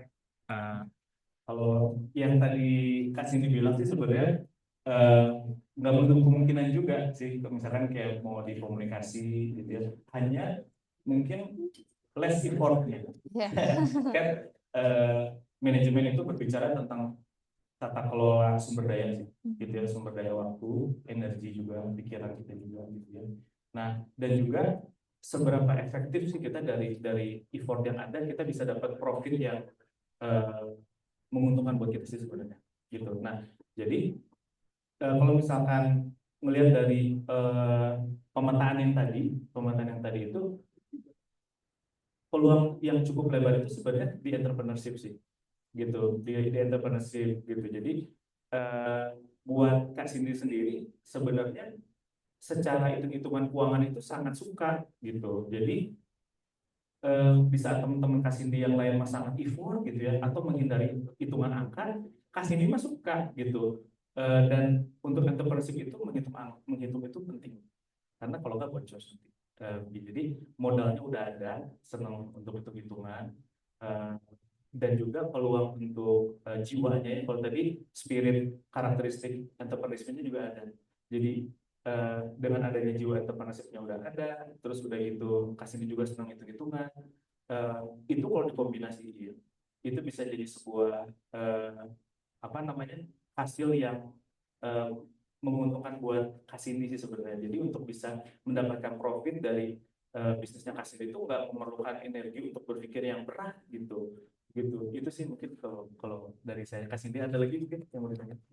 Hasilnya cukup. Oh cukup, oke ya. Oke. Iya. Oh iya. Oke. Oke, baik, silakan. Kita tunggu kalau boleh. Nah, ada lagi mungkin teman-teman yang mau kuliah di podcasting berkesulitan. Ada mau teman-teman? Atau mungkin Kembali lagi itu rekomendasi ya, sama aja kayak kita melihat mapping di GPS, udah tahu jalan Merdeka lagi merah misalkan, tapi karena kita udah suka lewat sini, mau di situ ya silakan aja. Tapi kalau misalkan ada jalur biru muter ke daerah Kebonjati, ya silakan gitu ya. Jadi itu mah hanya pilihan kembali ke kita lagi sih gitu. Ini hanya membantu. siap. Terima kasih. Untuk yang online mungkin ada teman-teman yang mau masukin nih tempat tanggal lahirnya, siapa tahu. Oke, sejauh ini nggak ada ya. Oke, baik kalau gitu mungkin kita sambil sesi Q&A juga kali ya, Bu Siti dan Pak Sigit. Ada yang mau bertanya nggak teman-teman? Oke, mungkin dari kakak yang depan dulu nih. Silakan Kak, bisa perkenalkan diri dulu ya Kak. Nggak apa, di sini aja. Tidak juga maaf. Ya. Yes, oke. Assalamualaikum warahmatullahi wabarakatuh. Terlebih dahulu perkenalkan nama saya Bagus Surya Saputra dari SMKS Prakarya Internasional kelas 12 Teknik Jaringan Komputer dan Telekomunikasi. Di sini saya ingin bertanya kepada Bapak Ibu narasumber. Nah, sebelum-sebelumnya itu saya tuh bingung apakah ingin langsung bekerja ataupun kuliah. Namun sekarang setelah tanya-tanya ke BK dan juga guru-guru serta rekan-rekan saya memilih untuk bekerja tapi sekaligus kuliah. Saya juga kebetulan direkomendasikan UT sama guru BK saya ke Universitas Terbuka. Beberapa teman saya juga di sana bekerja sambil berkuliah secara online. Nah, saya ingin bertanya tips untuk bekerja sambil kuliah tuh gimana sih agar kerja tetap bisa dan kuliah juga tetap stabil, bukan hanya nyari gelar doang seperti itu. Dan saya juga ingin Bapak Ibu minta tolong review CV saya gitu. Apakah boleh ada di sini?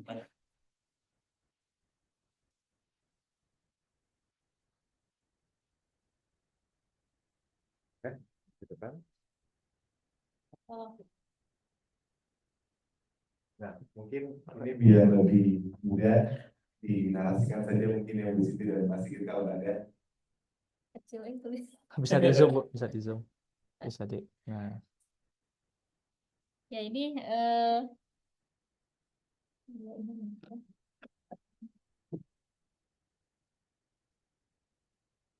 punten, Bu.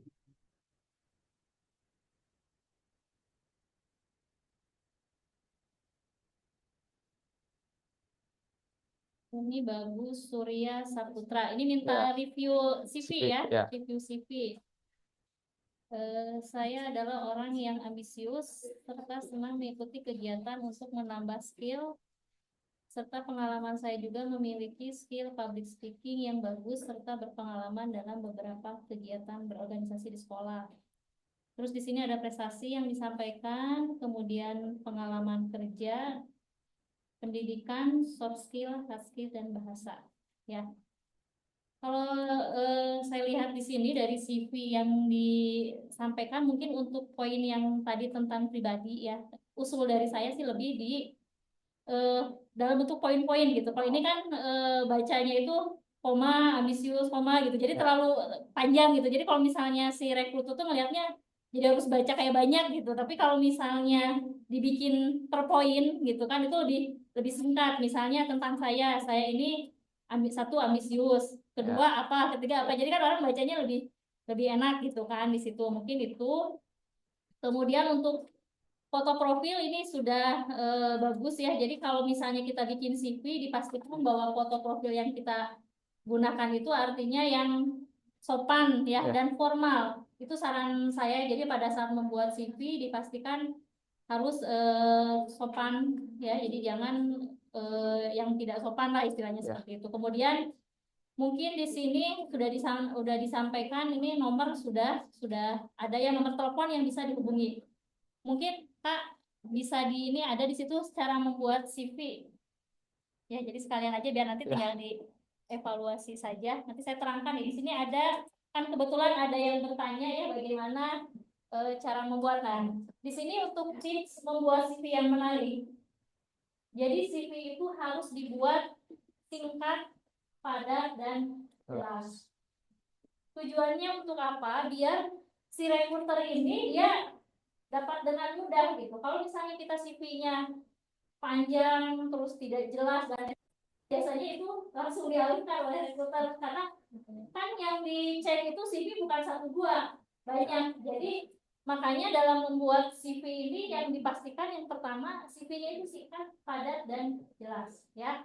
Nah, yang kedua di sini adalah cantumkan pengalaman yang relevan. Artinya kita melamar posisi apa? Alangkah baiknya jika pengalaman-pengalaman yang dimunculkannya itu sesuai dengan posisi yang kita lamar. Ya.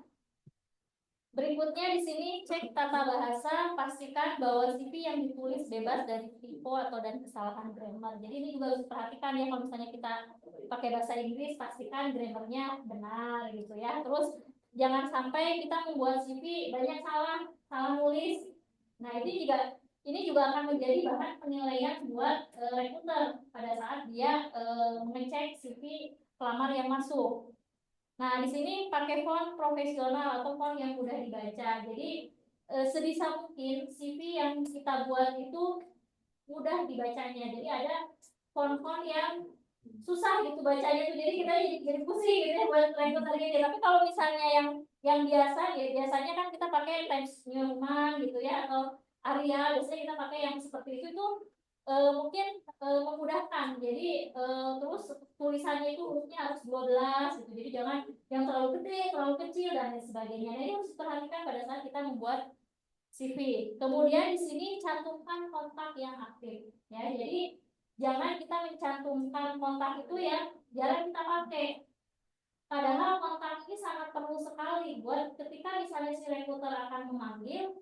Kalau misalnya handphonenya tidak aktif kan sangat rugi sekali. Ya, jadi dipastikan handphone yang kita cantumkan di CV ini aktif 24 jam kalau bisa seperti itu. Jadi pada saat di kapan saja kita siap gitu ya. Berikutnya di sini cantumkan skill yang relevan yang dimiliki. Jadi tadi skill-skill apa saja yang dimiliki dicantumkan di sini. Tadi kamu sudah mencantumkan ya kayak soft skillnya sudah dicantumkan, terus hard skillnya juga dicantumkan. Ini sudah bagus ya menurut saya.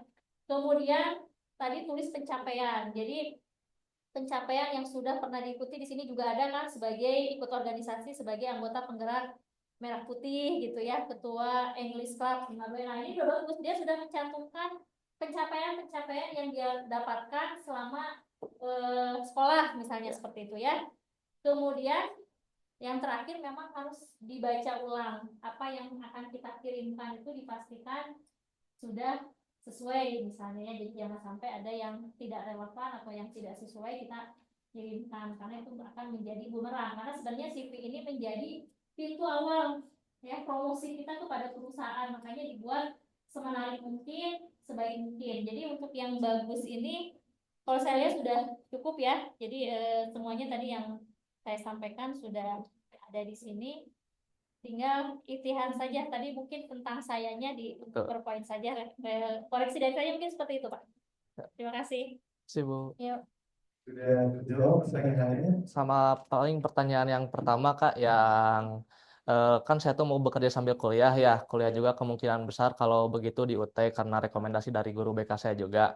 Nah, Bapak kan mengajar di sana apa ya? Nah, apakah ada tips and trick gitu? Tips and trick karena ya biar nanti seimbang belajar di universitas dan juga kerjanya seimbang gitu. Ini kayaknya habis bagus. Kak, tadi namanya siapa ya? Bagus Surya Saputra. Oke, Kak Bagus. Jadi Oh iya. Ya memang untuk universitas terbuka sendiri kan itu fasilitas yang Kemdikti sudah fasilitasi untuk adakan untuk memfasilitasi kondisi-kondisi yang memang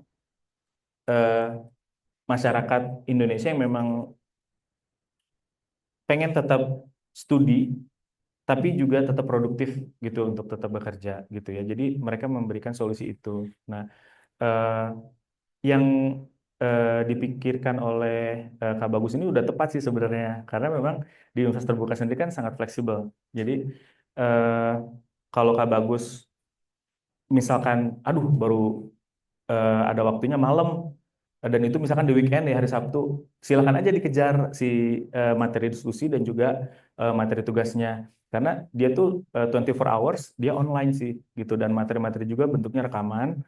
Jadi Kak Bagus mau masuk kapan aja, yang penting di akhir semester itu sesi diskusi dan sesi tugas harus sudah selesai dikumpulkan sih. Jadi atur-atur sendiri waktunya. Yang penting nanti kalau part time job itu kan biasanya mungkin ada waktu-waktu yang memang Kak Bagus nggak kerja kan gitu. Nah disitulah mungkin Kak Bagus bisa alokasikan waktunya untuk mengerjakan sesi diskusi dan sesi tugas itu sih gitu. Itu sih Kak Bagus memang bisa diikuti sih gitu. Cukup mudah bisa diikuti. Ada lagi mungkin Kak? Oke. Ya, makasih Kak Bagus ya. Oke, terima kasih Kak Bagus. Bukan apa kalau boleh abadi pertanyaan. Nah, Kak Bagus, sejujurnya saya juga yang sedang melakukan hal itu yang bagus. Jadi saya pun sebenarnya sekarang kondisinya baru lulusan SMA teman-teman, dan sekarang lagi sambil meraih rezeki di Ready sekaligus juga kuliah di Universitas Terbuka. Wah, gila keren ya. Iya, apa yang tadi Pak itu sangat relevan sebenarnya. Jadi Keren. sebenarnya itu, maaf ya teman-teman, saya pakai dulu sebentar. Jadi sebenarnya apa yang disampaikan itu sangat relevan sebenarnya, sangat bagus gitu ya. Tentu yang paling penting pertamanya adalah manajemen waktu, Betul, betul. karena tentunya dengan adanya pekerjaan dan juga pembelajaran itu harus dibagi secara efisien waktunya gitu ya. Di mana kapan mau belajar, di mana Betul, harus betul. kejar target nih di perusahaan juga gitu Betul. ya. Tapi biasanya apa yang saya pribadi dapat gitu ya, itu entah kenapa ada yang bisa dikorelasikan.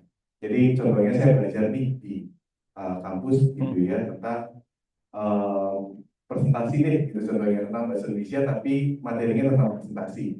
Kebetulan itu juga membantu saya untuk seperti ini nih, jadi MC, terus juga mungkin saya berpresentasi ke klien gitu kan, itu saya bisa sambil menyelam minum air gitu kan jadinya. Jadi beberapa ilmu yang sebenarnya didapetin di kampus itu bisa langsung diterapkan juga sebenarnya sebagai prakteknya bagus gitu ya. Sehingga tadi sebenarnya tujuan saya mau validasi aja bahwa hal yang apa namanya Pak Sigit sampaikan itu sebenarnya juga saya lakukan dan itu bisa dilakukan sebenarnya. Tepuk tangan dulu dong buat Kak Dava. Oke, ada lagi yang mau teman-teman katakan? Wah, keren deh. The best ya, antusias. Kakak maju ke depan, kita berdiskusi. Seperti biasa, perkenalan dulu namanya. Dan juga bisa dipilih dari mana ya. Silakan. Ya, boleh. Terima kasih banyak ya sepertinya Pak. Di pertemuan sendiri, Mas saya Angga Lustian, saya merupakan mahasiswa aktif dari UIN Bandung, Pak. Oh, keren. Ya. Oke. Izin bertanya kepada Mas Sigit, Pak. Tadi sempat dibahas ya Pak terkait daripada portofolio pekerjaan yang dimana Ibu kayaknya portofolio pekerjaan ibu kan. ya Iya. ada file juga. Iya, oke. Jadi sempat disinggung juga terkait daripada waktu lama bekerja gitu Pak. Oke. Kan tadi sempat dibilang sama Mas Sigit Iya. bahwasanya kita itu jangan dikit-dikit lah Pak istilahnya Pak. Oke. Ketika kita masuk pekerjaan terus kita jangan buru-buru lagi untuk cari pekerjaan yang lain karena itu sangat mengganggu kepada portofolio kepada diri sendirinya. Namun yang ingin saya tanyakan itu seperti gimana sih Pak kalau misalkan ada peluang yang lebih besar yang memang lebih cocok karena kita sendiri gitu Pak. Ini bisa menurut pengalaman Sigitnya itu sendiri ya. Kita dapat pekerjaan terus wah itu cocok banget sepertinya sama dari pribadi saya gitu. Apakah lebih bagusnya kita cocok sama kita sendiri atau memang lebih baik kita memperpanjang dulu pekerjaan yang sekarang dilakukan seperti itu mungkin Mas Sigit. Iya, terima kasih. Kak, namanya siapa? Angga. Kak Angga ya. Kak Angga ini pendekatannya harus dari sisi industri juga ya. Jadi karena gini loh Kak Angga, gini loh. Kan kita tuh sering pernah dengar ya, wah rumput tetangga lebih hijau nih. Kita nggak tahu kalau di situ ternyata perawatannya berapa juta ya kan? Ya. Bener, ya nggak Pak? Bapak banget nih. Nah ini kita yang di depan ini bapak-bapak kita ini, senior kita ini bisa jadi sahabat kita untuk kita bisa minta arahan sebenarnya, ya kan? Juga ibu.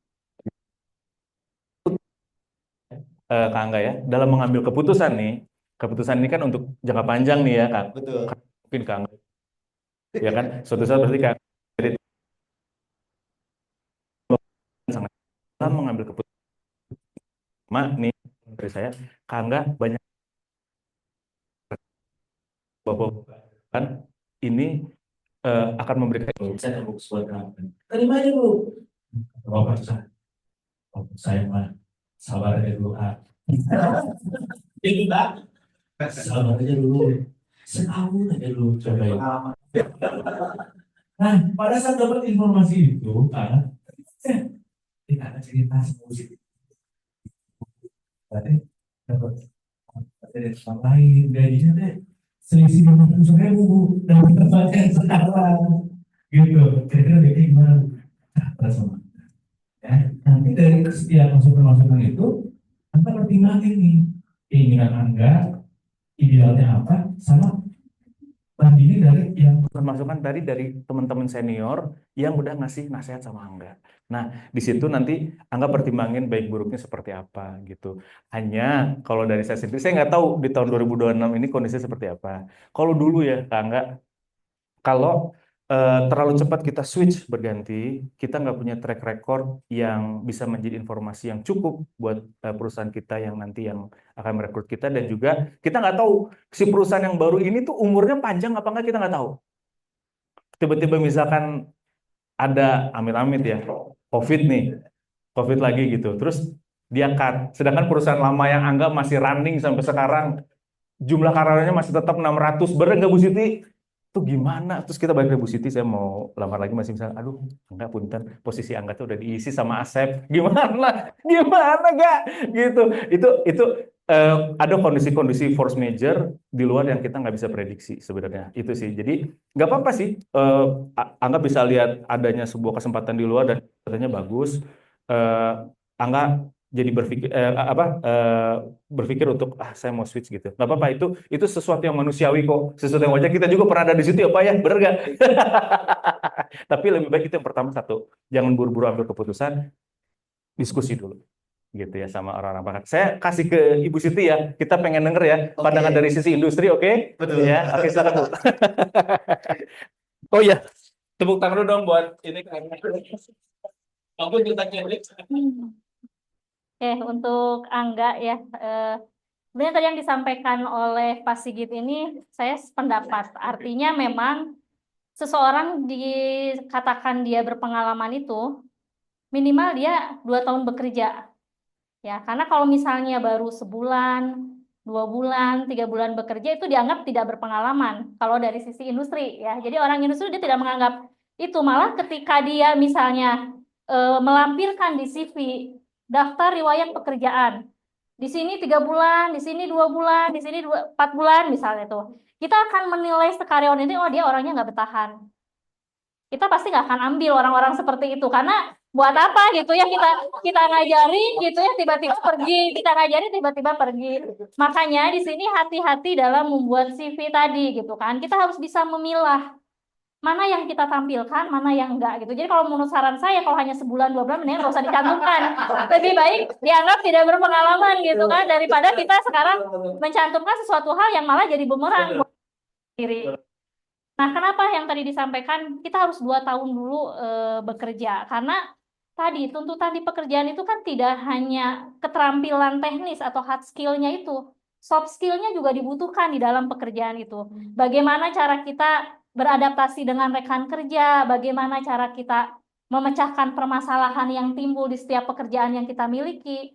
Nah, kalau pengalamannya sedikit, kita tidak yakin ketika dia ada tantangan yang lebih gede lagi, dia bisa menyelesaikan permasalahan itu. Jadi makanya itu bisa menjadi tidak jadi kredit poin kalau seperti itu gitu ya. Jadi itu satu, itu dari sisi industri ya, artinya hati-hati kalau misalnya tadi yang sebulan keluar, sebulan keluar. Nah, saran berikutnya tadi kan dari Pak Sigit ya, tadi ditimbang baik buruknya gitu ya, artinya baik buruknya karena belum tentu tadi rumput tetangga lebih hijau, artinya kan banyak juga banyak juga saya menemukan orang tuh jadi cuma ngelihatnya tuh sekilas, oh gajinya gede, hanya dari sisi gajinya saja. Padahal kan di pekerjaan itu butuh kenyamanan. Betul. Ya. Setuju, Bu Siti. Di pekerjaan itu Karena Bu Siti dong. Ini tepuk tangannya curang gini ya. jadi di pekerjaan itu butuh kenyamanan ya, butuh lingkungan yang kondusif yang mendukung kita bisa mencari mengembangkan soft skill yang kita miliki. Nah, ini sebenarnya poin yang tadi 2 tahun itu sebenarnya dimanfaatkan untuk mengembangkan soft skill kita, karena ketika kita sudah mempunyai pengalaman dalam bekerja, itu jadi kita nanti gampang mencari pekerjaan itu. Ya, pengalaman aja ya, saya pengalaman pribadi ini saya tiga perusahaan yang berbeda. Itu saya tidak ada yang melamar awal-awal saya melamar pekerjaan dulu. Waktu itu saya diterima bekerja itu, saya kan kebetulan tadi saya sampaikan ya saya jurusan elektronika nih gitu kan. Jurusan elektronika waktu itu saya ideal, saya pengen sekolah yang memang sesuai dengan pendidikan saya. Karena sifat ideal itu, saya mengalami 1 tahun saya tidak mendapatkan pekerjaan. Karena saya ideal, saya pokoknya elektro, saya pengen jurusan itu juga gitu kan pekerjaannya. Saya 1 tahun tidak bekerja, akhirnya saya mengevaluasi diri sendiri, kenapa ini? Akhirnya saya berubah dalam arti kata, apapun pekerjaan, saya mau terimalah, yang penting saya punya pengalaman dulu. Waktu itu saya diterima pertama kali bekerja itu di Cikampek. Jadi saya yang tadinya di Bandung, mau nggak mau saya harus ke Cikampek tadi demi mencari untuk pengalaman tadi. Keluarga di Bandung, saya di Cikampek sebenarnya wah perjuangannya sangat-sangat bagaimana gitu ya. Tapi saya berusaha untuk menghilangkan itu dan saya tujuan saya ingin cari pengalaman dan akhirnya saya 4 tahun saya bekerja di Cikampek. Saya belajar bagaimana di HRD dan lain sebagainya. Dan dua posisi pekerjaan yang saya dapatkan berikutnya ini, saya tidak melamar pekerjaan, tapi saya ditarik sama orang lain gitu kan. Yang pertama saya ditarik sama atasan saya karena dia di Bandung, kebetulan saya juga memang di Bandung nih, tapi karena saya punya pengalaman kan, jadi saya juga bisa masuk di situ. Saya bisa diterima di Bandung. Pas di Bandung, kebetulan waktu itu saya posisinya di Cimahi. Di Cimahi, saya bekerja di situ 7 tahun gitu ya, mengasah di posisi yang sama. Pada saat itu ada lagi yang menawarkan. Jadi kalau orang yang sudah punya pengalaman itu dia justru dicari, bukannya mencari gitu. Nah ini poin-poin penting ini yang harus dimiliki gitu. Jadi jangan orang ideal di awal, tapi akhirnya kita jadi susah nanti kan. Tapi lebih baik kita sekarang belajar dulu gitu kan. Tadi tahan gitu. Yang penting kita dapat pengalaman dulu, nanti insya Allah kedepannya kita bisa jadi lebih gampang gitu kan kedepannya karena kita mempunyai pengalaman. Ya, karena kalau misalnya dari sisi pendidikan, pasti banyak lah yang pendidikannya sama dengan kita. Tapi kalau pengalaman kan tidak semua gitu. Jadi menurut saya itu ya, tadi mungkin berbaginya seperti itu. Jadi ditimbang-timbang saja dan yang digarisbawahi di sini, ketika seseorang melamar pekerjaan dan dicantumkan hanya singkat, itu malah jadi bumerang untuk pelamar kerja sendiri. Mungkin itu saja. Terima kasih. Wah, terima kasih banyak Mas Sigit dan Bu Siti. Ya. Anda nanti mau misalkan Mas mau konsultasi misalkan kalau dari pemetaan tanggal lahir kira-kira gimana sih sebenarnya posisi saya di mana? Mangga sih silakan aja ya. Siap. Chatting aja. Siap. Udah saya catat. Terima kasih banyak Mas Sigit. Ya, sama-sama, makasih. Terima kasih banyak Kak Aga. Mungkin dari Pak Dian nih, ada yang mau tambahin juga nggak Pak? Mungkin Pak siapa tahu ada mau tambahan Pak. Ya, mangga Pak. Ya. Mungkin untuk tambahannya dari rekan-rekan ini yang ahlinya, mungkin dari kami selaku BKK dan juga berposisi sebagai guru.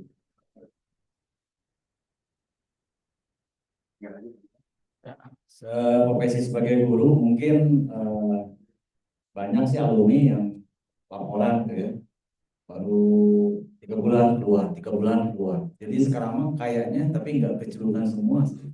Nggak bertahan gitu ya kalau gengsi. Oke. Karena mungkin didasari oleh dilahirkan dalam dunia digitalitas yang sangat praktis, nggak mau proses. Oh iya benar. Cepat-cepat aja gitu kan. Benar bikin paspor aja gitu ya. Yang itu bikin yang pokoknya mau capek bikin kerja aja. Apa yang konten kreator, ekonomi kreatif itu kan kebanyakan nggak usah orang-orang ke sana sini di kamar juga bisa. Iya benar sih. Nah ini dampak positif ada, dampak negatif mungkin itu kurang menghargai proses gitu. Apalagi dari segi industri kan minimal 2 tahun pengalaman kan. Jadi untuk mengasah soft skill ini emang harus banyak ditekankan buat para alumni. Karena itu tadi kecenderungannya gak bertahan karena bosanan lah.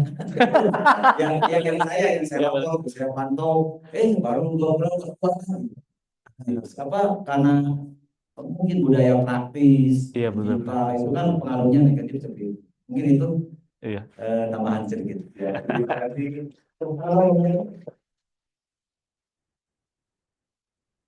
Ya, seru banget ya. Seru banget namanya ya Pak Sigit di sini dari Pak Dio juga, mudah-mudahan jadi ilmu tambahan juga nih gitu tentunya untuk teman-teman sekalian dan juga kita selaku pelaku juga gitu ya yang membantu para pencari kerja ini nanti untuk bisa bertemu dengan perusahaan yang sesuai seperti itu.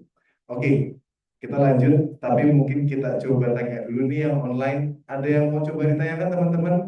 Mangga, jangan malu-malu. Kayaknya udah ada pertanyaan nih ya. Sebentar, saya coba bantu. Izinkan baca lewat chat Zoom. Oke, ada pertanyaan nih Bu Siti dan Pak Sigit dari Kak Siti Masito. Izin bertanya Bapak Ibu, saya sudah banyak meng-apply atau melamar pekerjaan, namun sejauh ini belum ada yang diterima. Bagaimana saya agar termotivasi untuk terus cari kerja? Karena tidak diterima, kadang saya merasa diri saya kurang layak diterima atau tidak percaya diri. Nah, mungkin dari Bu Siti atau Pak Sigit ada tanggapan? Mungkin mau dari Bu Siti dulu, Ibu, mangga. Mangga, Ibu. Oh iya, Astaga, ngobrol sedikit, kita tinggal ke Ibu ya. Biar orang juga bisa dengar juga. Ya, tadi kan memang disampaikan ya, peluang apa? Peluang kerja itu artinya angkatan kerja tadi banyak, pengangguran banyak, tapi tingkat pendidikannya itu tingkat pendidikan apa namanya? Ketersediaan lowongan kerja kan sedikit. Makanya yang tadi saya bilang perusahaan itu punya nilai jual. Oke. Ya, jadi dia bisa memilih siapa saja yang sesuai dengan kebutuhan dari si perusahaan tersebut gitu. Nah, artinya ini bukan sendiri ya. Jadi banyak orang yang memberikan lamaran pekerjaan. Nah, ini memang jadi PR. Artinya begini, banyak perusahaan-perusahaan juga yang mengeluhkan, saya kok susah cari pekerja. Tapi di sisi lain pekerja juga bilang, oh saya juga susah cari pekerjaan. Nah, ini sebenarnya masalah saya. ya, artinya jadi sebenarnya kesenjangan ini yang jadi PR kita bersama. Artinya apa sih yang menjadi kesenjangan antara pencari kerja dengan perusahaan yang merekrut tenaga kerja? Ini PR yang pertama. Terus yang kedua tadi, ya tadi mungkin dievaluasi ya, artinya dievaluasi tentang beberapa hal yang misalnya tadi saya udah nge-play CV gitu kan. Nah, tinggal tadi dicek CV kita itu apakah relevan tidak dengan posisi yang kita lamar. Nah, ini juga harus dilihat seperti itu. Jadi kalau misalnya sekarang perusahaan itu misalnya membutuhkan lowongan dengan spesifikasi tertentu dan kita melamar di luar spesifikasi tersebut, ya sudah dipastikan bahwa kita banyak menyampaikan lamaran pun tidak akan dilihat gitu ya. Artinya seperti itu. Makanya kita juga harus memilah gitu kan, memilah pada saat melamar pekerjaan itu kita pelajari dulu kebutuhannya seperti apa, spesifikasi yang diperlukan itu seperti apa dan lain sebagainya. Nah, sebisa mungkin lamaran nanti yang kita buat tuh sesuai dengan kebutuhan spesifikasi yang dibutuhkan di lowongan pekerjaan tersebut. Jadi memang harus seperti itu gitu. Jadi kitanya juga jangan sekedar ada lowongan apply, ada lowongan apply, ada lowongan apply, tapi tanpa melihat tadi sebenarnya spesifikasi yang dibutuhkannya itu apa gitu. Nah, ini yang perlu artinya diinikan ya, artinya ya mudah-mudahan pada saat ya kan ikhtiar ya sebenarnya CV membuat lamaran itu kan ikhtiar, mudah-mudahan kita bisa nanti ada kecantol atau bisa kita diterima oleh satu perusahaan daripada tidak sama sekali mengapply gitu ya. Jadi mudah-mudahan nanti juga kan yang dilihat kan prosesnya, ya mudah-mudahan nanti ada yang bertanya ini bisa mendapat pekerjaan yang cocok gitu ya. Jangan artinya baru melamar pekerjaan sekali dua kali ditolak, ya sudah gitu. Tadi kan saya sampaikan, saya aja 1 tahun gitu ya untuk bisa diterima pekerja itu, saya tetap tapi ya tadi dievaluasi kayak kemarin waktu saya pengalaman saya pribadi kan saya nggak evaluasi. Kenapa ini ya saya 1 tahun kok nganggur nggak diterima gitu kan? Saya evaluasi, oh ada yang salah di sini akhirnya saya rubah. Oh saya udah deh, saya coba aja yang nggak sesuai dengan jurusan di admin aja yang umum, siapa tahu bisa, ternyata memang goal di situ dan memang jalannya di sana gitu kan. Jadi mungkin itu saja sih kalau dari saya. Siap. Ya, terima kasih. Dari Pak Sigit ada yang mau tambahin mungkin Pak? Bangga jika ada. Ya. Tadi namanya Kak siapa ya yang nanya? Kak Siti. Kak Siti. Oh, sama namanya sama Bu Siti. Nah, ini Kak Siti ini beruntung banget sih hari ini join di talk show ya namanya. Ya, webinar. Langsung dikasih tipsnya dari sisi industri, ya kan? Dan juga mungkin bisa dibantu secara analisa pemetaan sih sebenarnya. Jangan-jangan selama ini tuh lamarannya memang mungkin dilihat sih sama perusahaan, tapi kayaknya yang dipilihnya bisa jadi salah sih mungkin ya. Posisi pekerjaannya bisa jadi mungkin nggak pas juga, bisa aja gitu ya. Jadi kalau boleh, kalau Kak Siti berkenan mau saya analisa pemetaan tanggal lahirnya boleh sih gitu sebenarnya. cenderungnya kemana? Jangan-jangan cocoknya di UMKM lagi. Nah, bisa jadi juga. Iya, sedangkan di UMKM sendiri kan pemerintah juga banyak bergerak nih ke RT RW, kelurahan, kecamatan untuk mereka bisa open registration ya untuk pengembangan modal usaha kan Ya. gitu. Jadi starting dari usaha mikro ini sebenarnya jangan dianggap remeh, men. Justru Oke. ini Cuannya masa itu depan yang paling perekonomian ya. bangsa Indonesia, bener gak? Gitu. Betul, Jadi betul. gitu. Nah ini sebenarnya fasilitas yang bisa juga dimanfaatin sih. Dan yang terakhir mungkin kalau menurut saya udah ada ready aplikasi yang bisa dipakai sama Kasiti untuk dicoba. Apalagi nih jangkauan luas ya, ready ya, ya nggak? Gitu ya, gitu. Jadi bisa dipakai aplikasi ready ini untuk bisa membantu Kasiti juga sih gitu. Itu kan lebih mempermudah Kasiti. Tapi yang paling penting itu sih Kasiti apa namanya? Kenali dulu potensi di dalamnya tuh apa sih sebenarnya gitu. Tadi Kak Cindy tuh potensinya kuat di dua area loh, tenaga pengajar dan satu lagi tuh entrepreneur gitu. Nanti bisa seiring dengan berjalannya waktu tuh kerasa loh, ketahuan. Mau starting dari guru dulu bisa juga loh, guru sambil jadi entrepreneur, wes bisa. Zaman now tuh jangan salah, beres ngajar di rumah buka apa namanya nasi goreng, wah jangan salah, masih masih jalan. Bahkan kedai nasi gorengnya running terus, ngajar jalan terus bisa juga gitu. Bahkan kita bisa membuka lapangan pekerjaan buat orang lain ya, gitu. Itu keren banget sih. Itu sih mungkin kalau dari aku Kak. Oke, Ya. siap. Terima kasih. Pasti kita diskusikan nanti jawabannya. Mudah-mudahan untuk Kak Siti yang bergabung secara online sudah terjawab ya. Apa namanya pertanyaannya. Ada satu lagi nih secara online dari Kak Kevin, izin Bu Siti dan Pak Sigit. Halo Kak, saya sudah cukup lama beberapa tahun menganggur. Ada pengalaman, tapi cuma beberapa bulan. Biasanya 1 sampai 4 bulan aja, itu pun dalam bentuk intern atau kontrak gitu ya. Saya juga sudah melamar ratusan pekerjaan.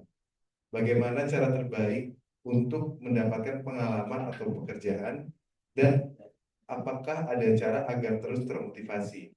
Saya sudah merasa putus asa. Terima kasih. Bangga Ibu. Oke, Mas. Sedikit lagi nih Bu, di-share lagi Bu. Kak Kelvin. Betul. Jadi, nah ini mungkin yang kadang mindset orang tentang pengalaman kerja itu, dia berpikir pengalaman kerja itu adalah pengalaman ketika dia bekerja. Padahal yang dilihat oleh industri itu pengalaman bekerja itu bukan hanya di pekerjaan.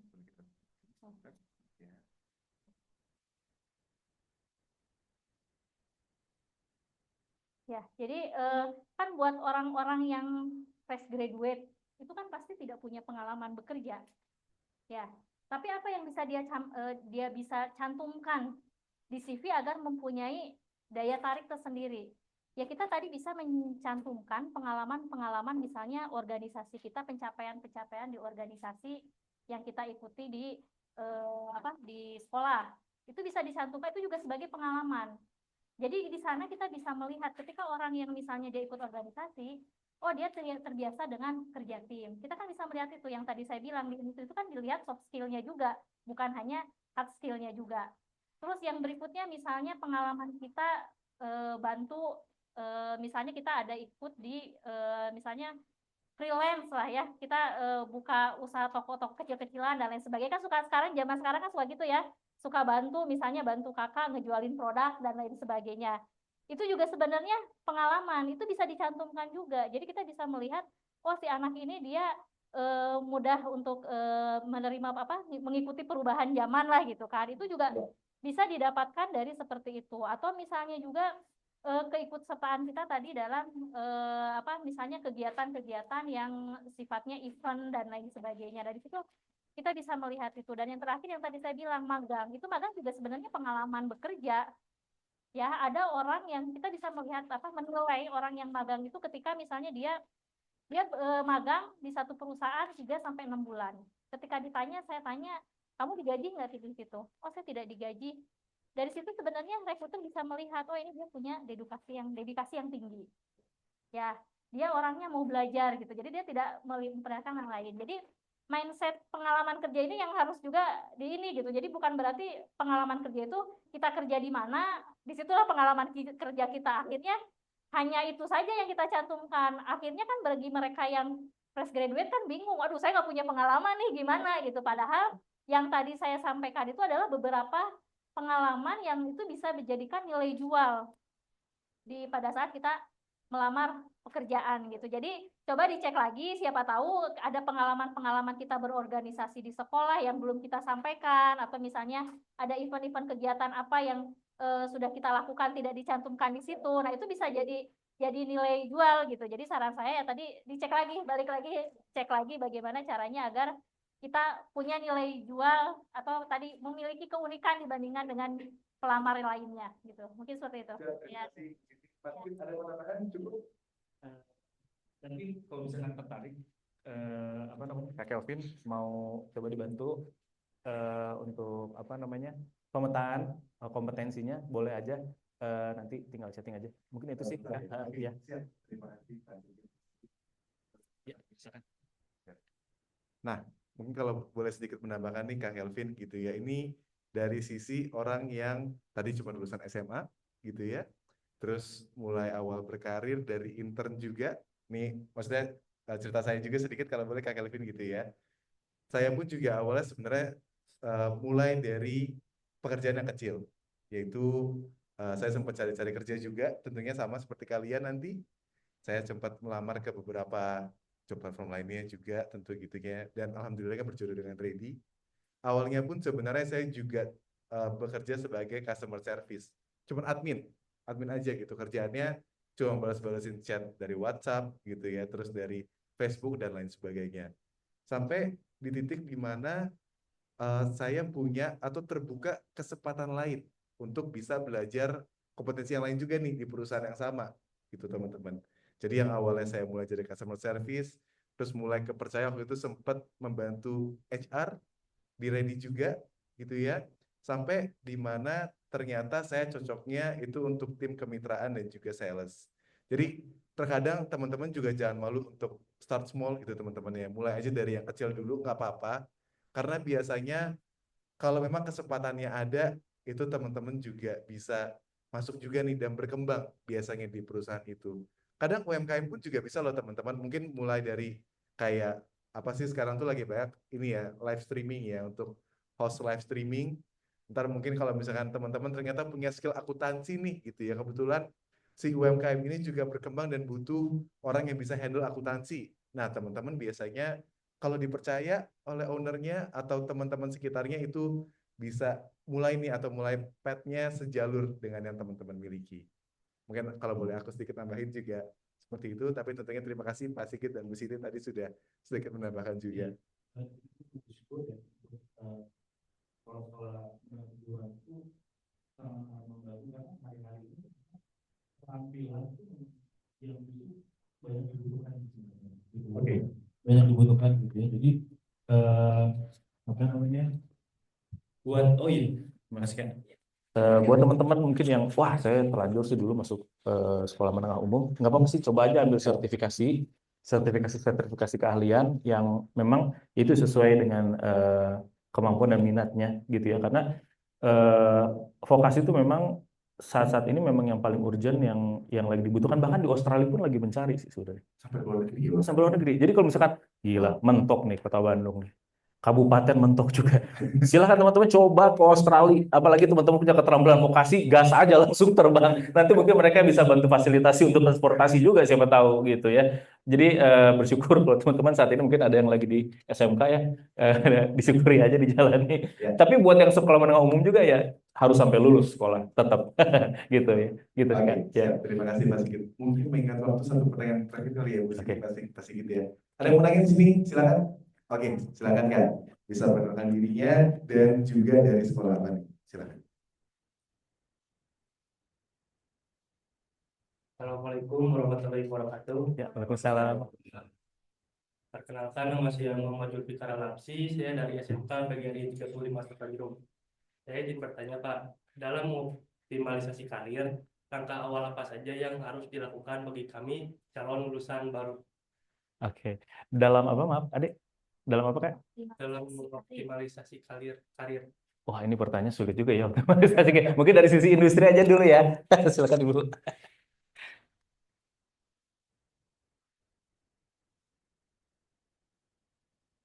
Tadi kan saya sudah sampaikan ya, jadi persiapan-persiapan apa saja yang harus disiapkan dalam masuki dunia kerja. Berarti kan karir ini adanya tadi di pekerjaan ya, artinya bagaimana caranya biar karir kita optimal, kan mungkin itu ya pertanyaan, bagaimana karir kita bisa optimal ya, artinya tadi hard skill dan soft skillnya ini yang harus dilatih.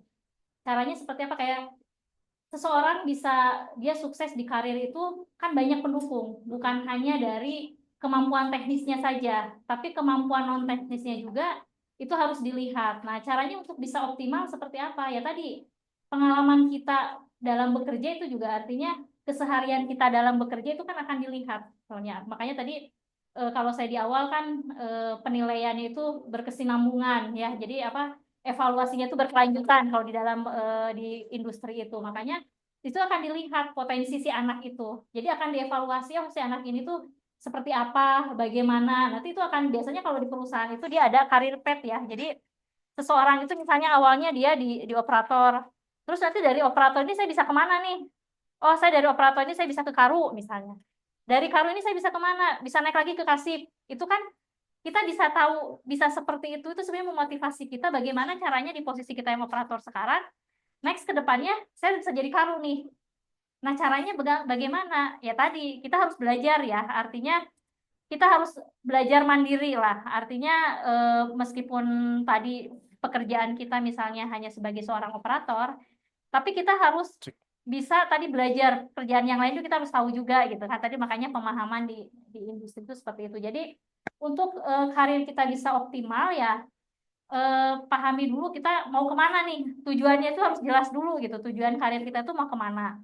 Karena ketika tujuannya jelas, itu akan memudahkan langkah kita untuk mengoptimalisasikan. Kan pasti di karu itu, ketika misalnya kita dari posisi operator ke karu, di karu itu kan ada spesifikasi yang dibutuhkan. Misalnya kalau di karu itu, karena dia kepala regu, berarti dia harus bisa memimpin, misalnya seperti itu. Jadi bukan hanya teknis saja yang kita, oh dia ahli nih sebagai operator daying, tapi dia sekarang mau jadi kepala regu daying. Nah, nanti kan pasti ada spesifikasi di situ tuh. Nah, kebutuhannya kita harus pahami dulu gitu. Kan, saya mau jadi karu, apa saja nih yang harus saya jalani? Ya tadi misalnya kepemimpinan. Gimana saya caranya bisa belajar kepemimpinan? Itu bisa kita lihat secara langsung dengan atasan kita, bertanya gitu kan, atau kita mencari sumber informasi lain di luar.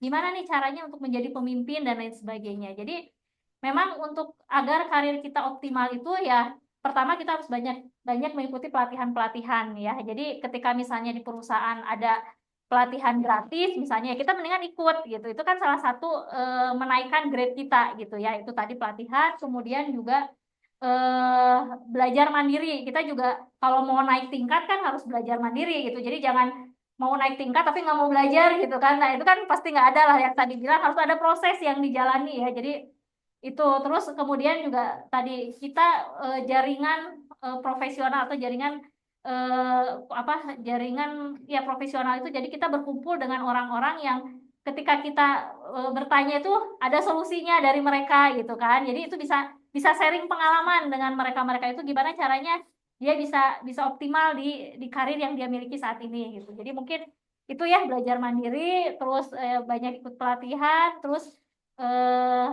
didalamin apa yang kita punya, baik itu hard skill maupun soft skillnya. Mungkin itu ya. Tadi namanya siapa ya? Muhammad Julfikar. Panggilannya?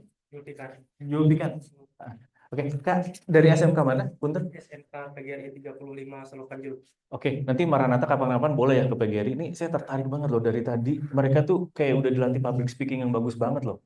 Ini tepuk tangan dulu buat Pak Wawan. Salam hormat, Pak. Aduh, ini berarti effortnya Pak Wawan dan rekan-rekan di SMK luar biasa loh. Udah dibekalin sama public speaking yang bagus banget loh, Kak. Itu sebuah modal buat Kak Julvian ya, untuk masuk ke dunia pekerjaan. Kalau saya jadi calon manajer, saya rekrut sih. Saya taruh di front desk, nanti pasti banyak yang bagus karena hospitality-nya bagus. Kak Julvian daftar ke Aston juga kayaknya berpeluang kayaknya. Ambil konsentrasinya, konsentrasi apa? Kepakarannya apa di SMK? Jurusannya? Teknik komputer dan jaringan. Oh sadis, men. Gila. Ini lagi dibutuhin nih di era-era sekarang. Jadi yang diambil Kak Julvan ini sebenarnya udah sangat dibutuhkan di era sekarang sih sebenarnya. Juga udah punya public speaking yang bagus, confidence-nya juga ada, hospitality juga ada. Jadi dijalanin aja, banyak berguru sama Pak Wawan dan tim. Nanti apply, tinggal apply ya, tenang aja gitu ya. Pasti ada jalannya untuk kalau ada kemauan buat Kak Julian sih gitu. Oke, thank you ya. Kak, oke. Oke, belum tangan dong teman-teman kalau boleh. Pertanyaan terakhir kita hari ini, Bu Fikar. Dan tentunya sekali lagi terima kasih Bu Siti dan Pak Sigit sudah sharing informasinya yang sangat-sangat menarik ini, dan mudah-mudahan teman-teman Ibu dan Bapak kepada peserta yang hadir di sini dan yang juga hadir secara online, tentunya teman-teman mungkin kita langsung pindah ke sesi selanjutnya, Ibu dan Bapak sekalian. Kita ada sesi absensi terlebih dahulu, teman-teman sekalian. Teman-teman di sini bisa sambil buat HP-nya, kita akan langsung pindah ke sesi absensi. Ada QR-nya nanti di layar secara langsung. Tapi dari sesi absensi ini, teman-teman juga mendapatkan sertifikat juga tentunya, dan juga akun yang nanti digunakan untuk mendaftar atau absen ini itu juga bisa digunakan untuk teman-teman mau coba buat CV mungkin, atau mungkin mau langsung coba cari intern atau mau cari lowongan pekerjaan, itu juga sekalian bisa digunakan. Sambil di-scan dulu teman-teman sekalian.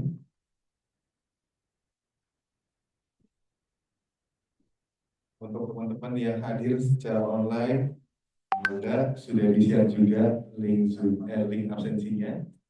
Jadi bisa sambil mengisi absensi yang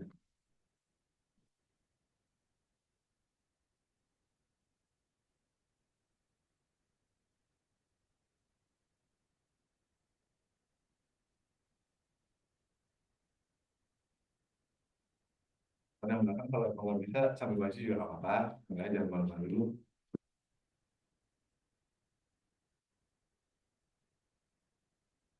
Oke. Nah, mungkin sambil menunggu nih teman-teman, Fauzan boleh dibantu pindah ke profil. Jadi ini saya juga mau showcase nih salah satu salah satu talent yang memang sudah direkrut gitu ya oleh tim partner kami, perusahaan partner kami, dan juga seperti inilah nanti bentuk dari CV-nya yang teman-teman bisa dibuat dengan menggunakan Ready. Mungkin boleh dari profil digitalnya dulu aja, Mas Fauzan, dari atas dulu. Nah, mungkin ini agak sedikit kecil ya, tapi nggak apa, teman-teman bisa maju aja kalau mau sambil lihat. Ini nanti di sini bentuknya kayak CV, tentunya yang tadi seperti Kak Bagus ya, yang minta review CV tadi ya. Nah, nanti bentuknya pun juga sebenarnya nggak akan terlalu jauh beda. Di sini biasanya ada tentang saya. Ini nanti bisa dideskripsikan. Mungkin boleh sedikit ke bawah, Fauzan. Ini ada nama, domisili, ada pendidikan terakhirnya juga yang bisa di-input. Terus juga ada pengalaman, kurang lebih bentuknya sama gitu ya kayak CV ya, tapi bentuknya secara digital. Terus ini ada pengalaman-pengalaman lainnya. Mungkin boleh sedikit ke bawah lagi yang lainnya. Ini ada keahliannya, jadi teman-teman kalau punya pengahlian IT atau mungkin sesimpel public speaking, Microsoft Office, teman-teman pun juga nanti bisa di-input juga di sini kalian-kaliannya. Lalu tolong scroll lagi, Fauzan. Ini ada kemampuan bahasa untuk teman-teman yang mungkin memiliki kemampuan bahasa asing, bahasa Inggris, bahasa Jepang, Cina, itu bisa dimasukin juga di sini. Ada tes kemampuan dasar juga yang teman-teman bisa gunakan. Termasuk terakhirnya adalah video profil.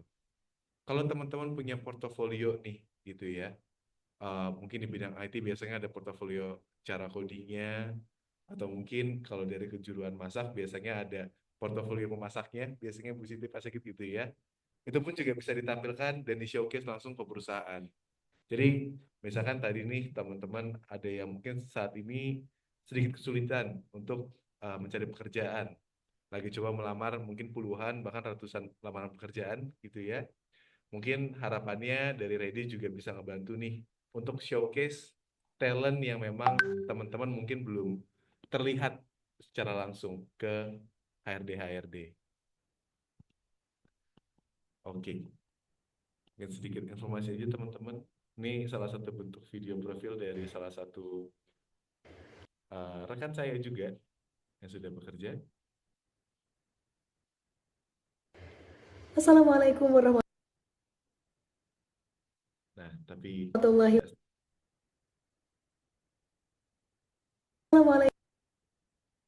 nah, oke, nggak apa. Tapi inilah nanti salah satu. Assalamualaikum warahmatullahi wabarakatuh. Ya udah, nggak apa-apa, Fauzan. Di pause saja. Jadi nanti inilah salah satu video yang bisa menjadi bahan pertimbangan juga sebenarnya bagi Bapak Ibu HRD, gitu ya. Dan ini pun juga biasanya lebih kelihatan ya karena ada body language juga di situ. Gimana cara si kandidat ini, salah satu contohnya si Wina itu berekspresi gitu ya, cara nada bahasanya itu biasanya menjadi, walaupun mungkin nggak terlalu besar, tapi menjadi poin positif juga tentunya bagi perusahaan untuk melihat apa namanya talent-talent yang dimiliki oleh teman-teman sekalian. Oke, teman-teman di sini udah absensi? Sudah semua? Oke, sebagian sepertinya sudah ya, baik. Yang di online saya asumsikan mungkin juga sudah absensi ya teman-teman ya. Mungkin kalau gitu sebelum kita tutup acara hari ini, mari kita foto bersama terlebih dahulu. Kita, oh iya, maaf, terima kasih tim panitia. Nah, teman-teman, saya juga tadi lupa info ini di awal bahwa teman-teman yang tadi nanya itu kita ada sedikit hadiah juga, teman-teman. Mungkin teman-teman yang tadi nanya boleh maju ke depan terlebih dahulu. Silakan. Kak Sili, Kak Bagus, Kak Angga, Kak Zulfikri, silakan maju ke depan.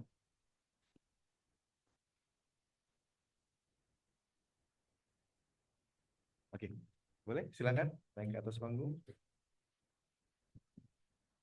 Nah, Pak Sigit, Bu Siti, nih, Siti bisa difoto bersama. Disesuaikan ya.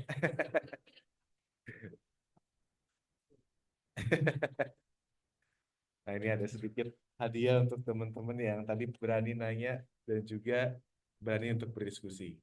Kalau gitu kita foto bareng dulu. Sebelum kita foto bersama setelah ini, sudah siap? Oke, sebentar ya.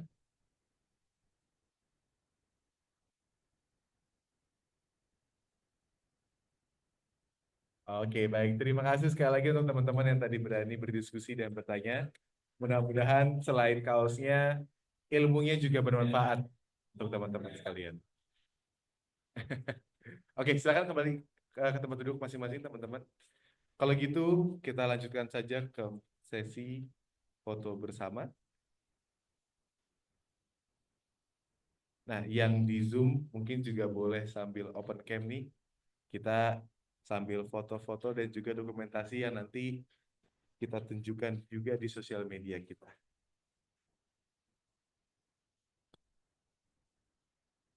Oke, sudah ada yang on cam? Mungkin sebaiknya fotonya di tempat duduk aja. Nanti Ibu Siti dan Pak Sigit yang agak merapat ke bagian sini ya. Oke. Tolong dibantu.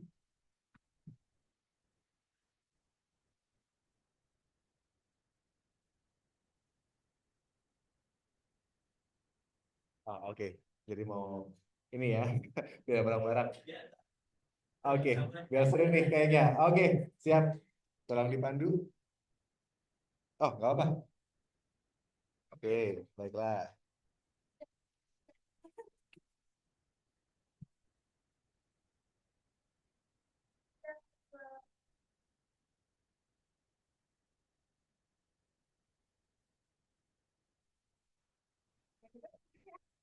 Gaya bebas teman-teman, jangan malu-malu atuh. Oke, silakan dipandu.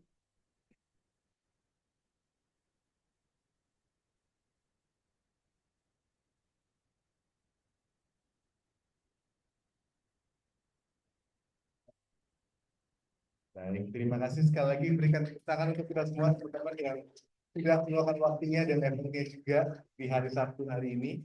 Mudah-mudahan apa yang tadi sudah dibagikan dan di-share juga bisa bermanfaat dan mungkin diterapkan teman-teman sekalian. Dan tentunya juga jangan lupa, tadi Pak Sigit juga udah share nomor teleponnya, siapa tahu ada yang mau ngechat, nanya-nanya gitu ya, monggo. Pak Sigit juga sudah terbuka untuk hal itu. Dan tentunya untuk hormat Pak Sigit, Bu Siti, dan rekan-rekan, Pak Diar, Bapak Wawan juga terima kasih sudah meluangkan waktunya hari ini. Mudah-mudahan juga bisa bermanfaat juga nih bagi anak-anak yang nanti bisa ikut juga. Dan harapannya mungkin kita bisa lakukan juga nih Pak untuk sekolah-sekolah yang lainnya juga tentunya gitu ya. Nanti kita share lebih banyak lagi ilmu yang ada di sini. Oke, suaranya agak bocor sedikit, nggak apa-apa. Tapi sekali lagi terima kasih teman-teman atas waktunya dan usahanya. Saya Dava Subhanazar selaku MC di hari ini, izin menutup acara hari ini. Sehat selalu dan tetap semangat teman-teman sekalian. Baik, kalau gitu sampai jumpa di event selanjutnya. Wassalamualaikum warahmatullahi wabarakatuh.